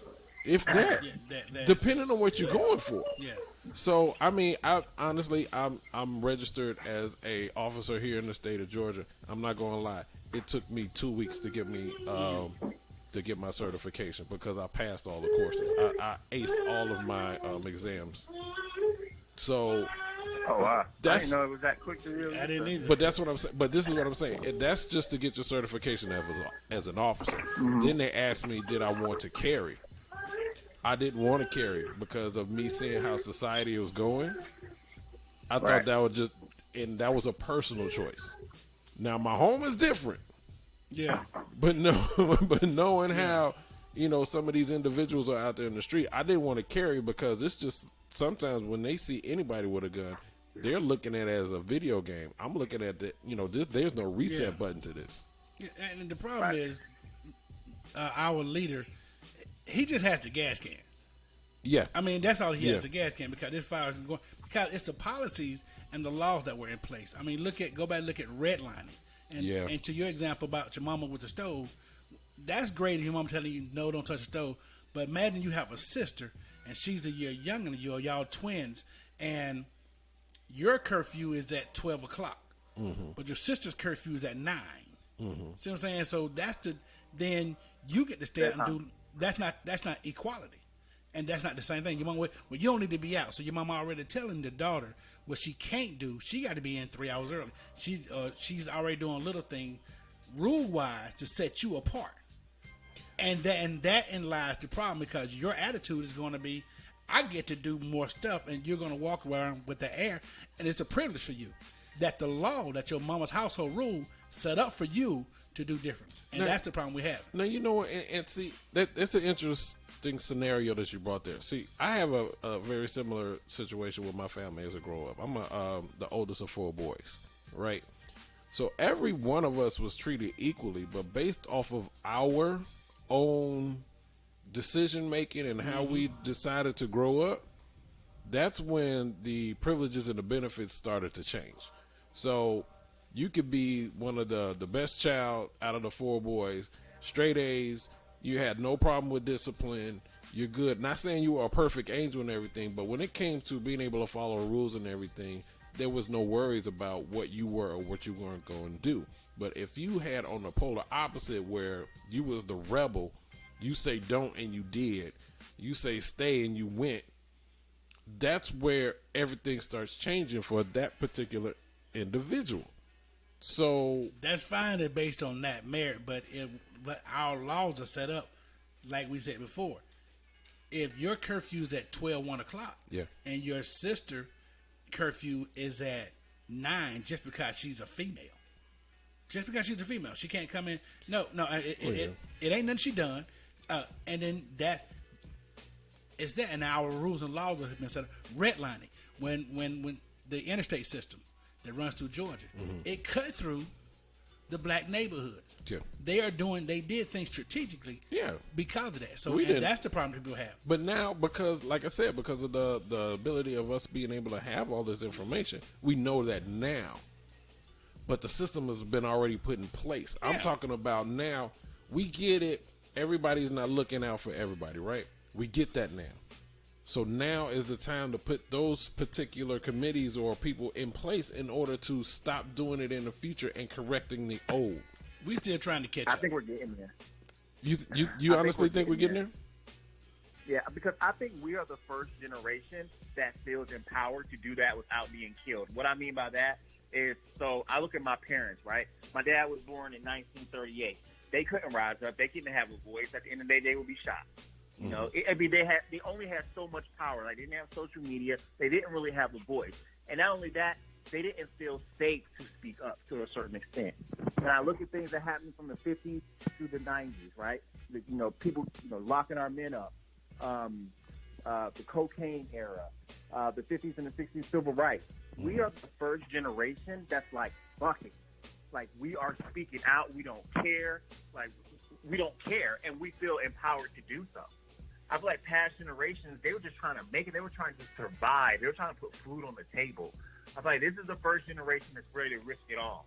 And I'm not saying other previous generations weren't, focused and they weren't ready to risk it all, put it all on the ground. But they also had to worry about cops, shooting them and burning crosses in their yards. I feel like now we're like, we with the bullshit. Hey, let's go. Now, that's how I feel. Yeah, and I understand your feeling on that. And this is the thing, and I'm telling my age at this point. I'm 47 years old, and the problem is not a problem. What I'm seeing now is no different. The things are the difference between this happening now in the 80s, 70s, the 60s is technology. That's the only thing that I see is different, because right now, what was being said today was being said back in the 30s. Yeah. It's just that now, quote unquote, it could be proven, because everybody is a virtual security camera right now. Anybody can capture these moments and saying, okay, well, that black man said this happened to him, where before it was the black man's word against the white man's word. And we know how that was going to end up. Yeah. But, I mean, if you think about it now, we got video. We got fingerprints. We got facial recognition. We got all of these technological advances in our favor, and they still kind of pause on making judgments and decisions that's supposed to better us as a society. Because we're still playing catch-up. The 14th Amendment, which was the right that gave black men the right to vote, passed in 1866. Well, black men didn't really get the right to vote till 1965. So that's 99, almost 100 years later. Did we ever ask ourselves why? Because they didn't want you to have it. So we're still playing catch up. Even when you talking about technology and everything else, you still have men who are on death row in the 70s, 80s, trying to be exonerated because, I saw a black man do it, and now we got DNA evidence to show that they didn't do it. Mm-hmm. So we still playing catch up, and no one wants to admit the sins of the past. A good number of my white friends I grew up with don't even want to admit that their grandparents were Dixiecrats or racists, because when desegregation happened in 1954, it took them to the late 60s to integrate schools. And they don't want to admit that, hey, my grandparents were racist. Our generation, if you in your 40s and late 30s, you were the first generation to integrate schools, to go to school with white people if you was in those areas. Mm-hmm. First one to completely integrate schools from K through 12. Well, and it also changed with presidencies again. So you think about back in those days, you had open racism, open, like it's normal. It's no entitlement. Right, but they're speaking to you as this is the way it is. Your line of thinking is wrong, so I'm sorry. And then if you have 10 people having the same train of thought versus 2 people, they're going to go with the majority. But now you still have the same thing. It's just that it's kind of a role reversal. So now you have people that are still racist. They were just underground and hidden. Mm-hmm. Right. Because now that, certain laws have lifted, certain ones, not all of them that should, but certain sensitivities is like, okay, you can't be open and honest right now the way you feel, because that is wrong. Right. Doesn't mean that they stop thinking that way. Somebody told me, and it really hit home to me, it kind of scared me a little bit. They're like, all those pictures of like black men hanging in trees or being burned, and these kids were around. Mm-hmm. They were like, I don't really understand. Those people are still here. They're still alive. They're just old now. But yeah. Like, those people who did those horrible things have not all died off. Yeah. No, and it's I was certain. like, damn, I never thought about it like that. It's certain things that's going on. Like I promise you, there was a one situation where I was in line for when I was working this one particular job. I was in line for a promotion, right? And this is not tooting my own horn. If you put me and the other 3 people that were in a certain category for promotion, my record was stellar, right? Anytime they asked me to handle something, there was no training. I just took care of it and I fixed it and had everything running, right?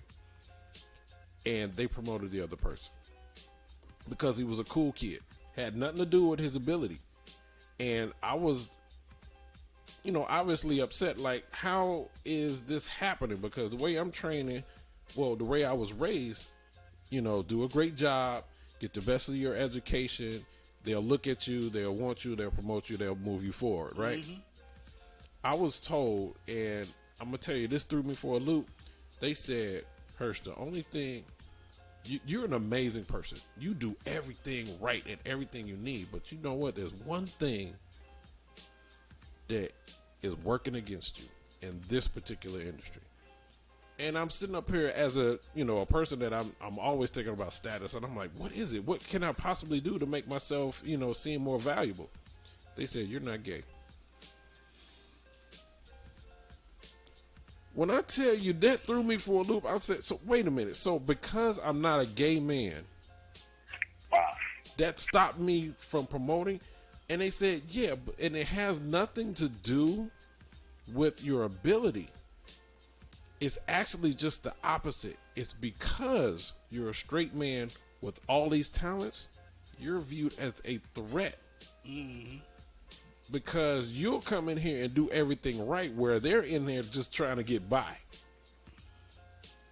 And I'm like, this is crazy. But think about it. Here it is. It's 2020, right? And that's reverse gangster. Exactly. That's exactly what I'm saying. I was like, how's that part? Just what Cornelia said. When you think things got worse, it happens. Did somebody create something else? Here it is. Like I said, it's 2020, and Georgia just passed a hate crime bill. Right. 2020. I want you to think about that. And when we saying why this way, it's the attitude that we are better. So when everything in America has been built on economics with capitalist society, and you've had people who upperclassmen thinking they're better than the other classes. Mm-hmm. That's just natural. If you were in the upper tier, you always thought you were better than everybody else. Well, the only way to make lower tier people feel better than black people who was in the same tier was to make it on their race. Yeah. So you could call them boy. Think about that. If you're a kid and you see your granddad or your father tell this grown black man, boy, come here, he got to bow his head and come to you, you raise up with that. Yeah. Yeah. And then a few of them open their eyes up and saw things differently, but that's still a thing that's taught in the household. Yeah, unfortunately. So, so we're catching up slowly. We are going, in this generation here, this entitled generation of blacks, whites, and all, because they're more integrated. Like I said, my kids have friends of all ethnicities. I grew up with just mostly black or white friends. My son has Asian friends, Indian, Hindu friends, all of, and they've been in school and they hanging at each other's houses. So this generation here is more integrated, and so they do go. No, I see. Well, I don't know, cause see, as a kid, I had a very interracial friend base. I don't mean, like I said, I had, and even though this term, now this is the funny part. This term now is deemed offensive. But when I was growing up, it wasn't. I had one of my best friends was ginger haired. He was a redhead boy. Oh, that's an offensive term? To some redhead individuals, the term ginger is offensive. Really? You see what I'm saying? So now I never knew that. And that's the thing. Part of being sensitive about the situation. It's not even about saying, you know what? Should I ask why? Or just the mere fact that they told me that it's offensive. Maybe I should just back off of it. I never used the term. I didn't know it was a term. I didn't know it was a term. Oh, gingerhead. Right. What? Until somebody told me. So now I never addressed my friend as a ginger haired, dude. He was just my friend, but he had red hair, blue eyes, And one of my first crushes was a blonde-haired little girl. So it was kind of like, to me, it wasn't the fact that she was a blonde, white little girl. It was just, she was a cute female who was flirting with me. Ginger As a is a kid. derogatory term. Yeah, you just got to be careful. You don't know now. Everything is offensive to somebody. Yeah, you got to be careful. So I keep it real. I keep it real. The college that I went to was a PWI, and it was 6% minority and 3% African American. And all I saw was people that did not look like me. And because that was all I was exposed to, and I wasn't necessarily secure with myself, or I would say secure with myself, I didn't realize, like, that black was beautiful. Like, I hadn't come into my own. Mm-hmm. I'm just looking at everything else. And for a while there, I used to make dumb comments like, oh, man, like, she's cute for a black girl. And I really, in my mind, thought, like, that white women were, like, cleaner and better. And I'm ashamed to say this, but I'm keeping it real. But until I, like, had this, I had people check me, and, like, I moved to Atlanta, and I just saw, like, everything that's down here, and, like, black is beautiful, and I was, like, surrounded by, like, my people and educated myself. Like, my mind was warped because all I saw was, you know, stuff that didn't look like me. So I didn't, you know, have anybody to tell me, like, no, just because you see this doesn't mean there's nothing else other than what you're seeing. But if you don't come from, I guess what I'm trying to say is, depending on how you were raised and depending on what you're exposed to, you know, you don't, it's almost like you don't know any better. But then I can't say that because I also hold my feet to the fire, like, well, I should have, like, I know I love my mom. Like, she's a black woman, and I didn't think less of her. So I have to look back at myself, like, why the hell would I ever think something that way? Like, what was I doing to myself to make me think that anything other than what raised me and nurtured me and cared for me was beautiful, loving, and deserved everything that anybody else wanted? So, you know, and one of the things I've always said, it's like, for me, it doesn't become a thing. I got this new title, a thing. For me, it doesn't become a thing until you make it one. You see what I'm saying? So it's like me saying, you know what, Cornelius, because you got a beard, I don't like you. But that beard defines who you want to be, who you see yourself as, something that you want to build for yourself as your character. So why is that for me to judge you?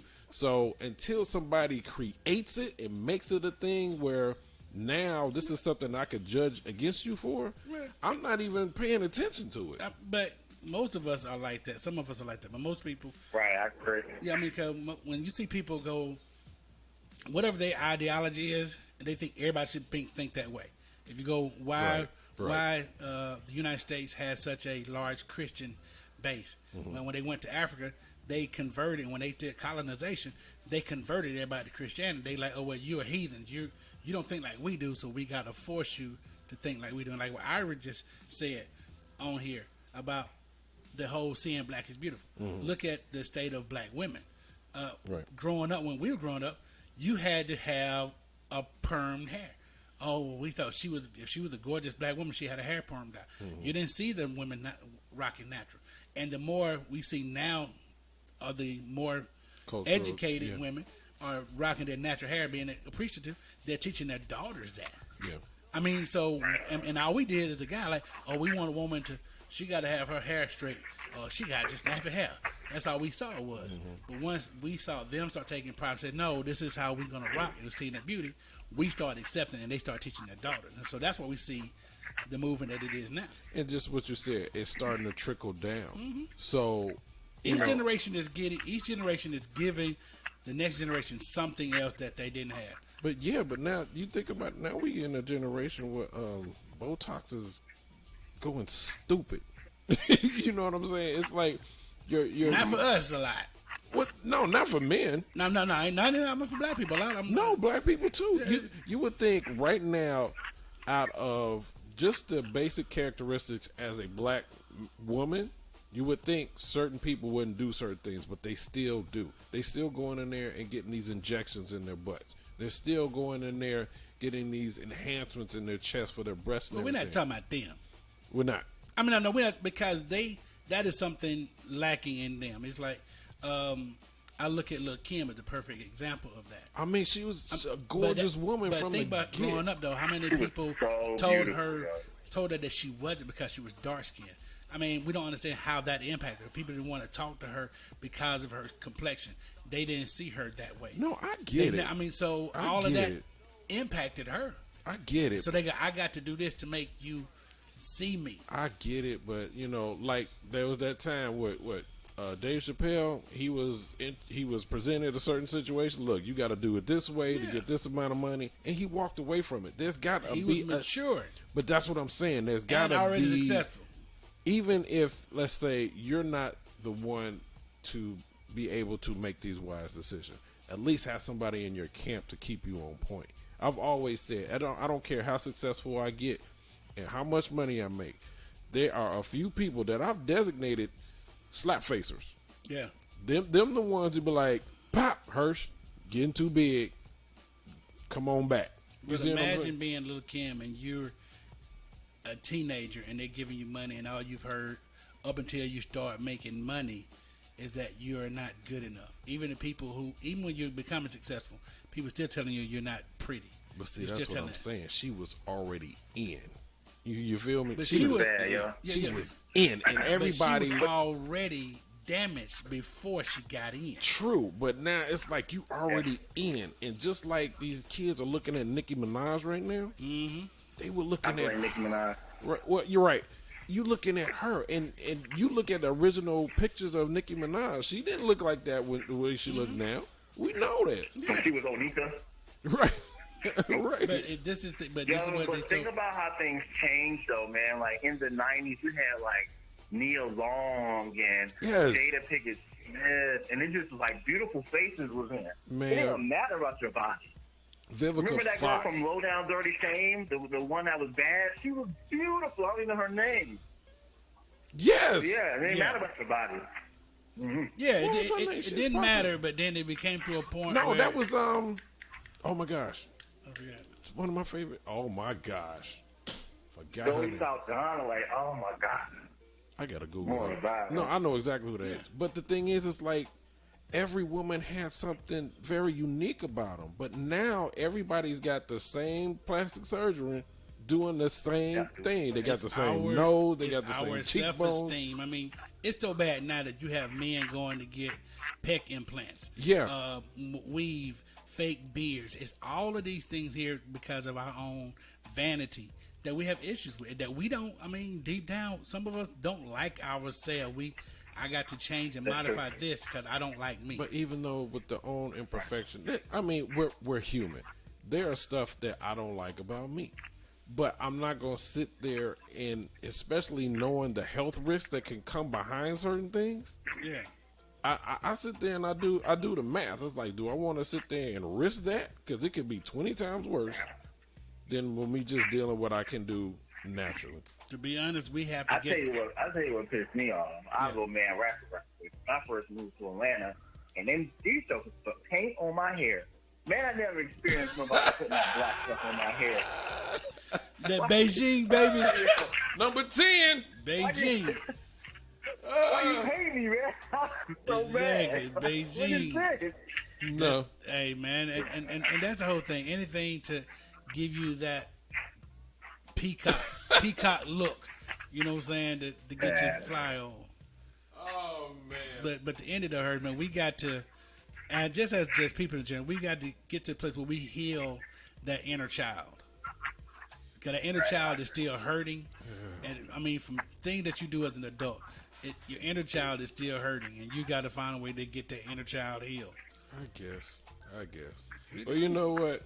That's our show. We want to appreciate it. I thank you for calling in, bro. No problem. Anytime, man. You gotta come check. You gotta come check out the new studio. Yes, sir. All right, we'll talk to you. You know. All right, ladies and gentlemen, that has been our show. This is the Kiss Radio Show here on FUBU Radio and iHeart. This is Independent Wednesday.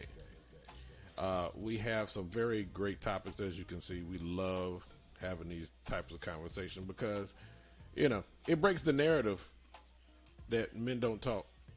Mm-hmm. We don't have nothing to say other than talk about girls' asses and chests. Mm-hmm. And, you know, we had the same conversation you ladies do. Let's be real. They have worse conversations. Oh, they do. They do. They do. They're the most vocal, too. Yes. We just, you know, men have created the science where we can say less and understand more. I mean, there's a lot of things we can say with just a head nod. We just saying. Barbershop talk is his best. Want to thank y'all for tuning in the show. Cornelius, you got some closing remarks?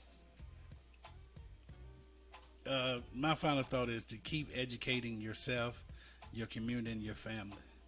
Keep educating. So the more you learn about the injustices and the history of this stuff, so you know where you're fighting and you know the reason why.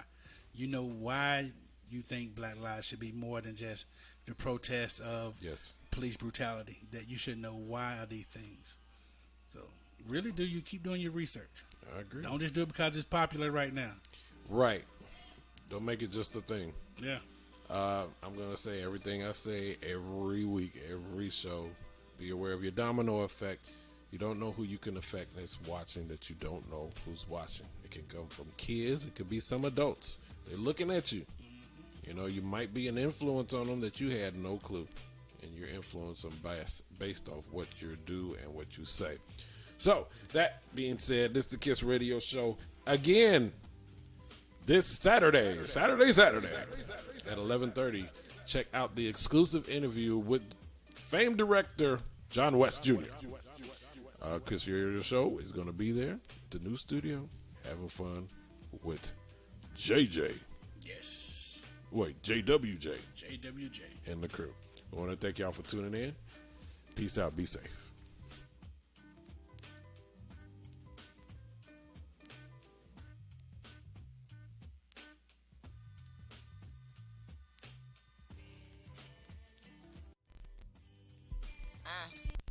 TP, look, they get it, how they live it. Yeah, they live it, how they get it. FUBU radio, keep it spinning. Now, if you like it, you should listen. But don't write what they inventing unless you're finna call for a percentage. Now you tripping off that vision. Treat this music like religion. I told you we don't stop. DJ Hershey, let it bang if it's hot. Want a music?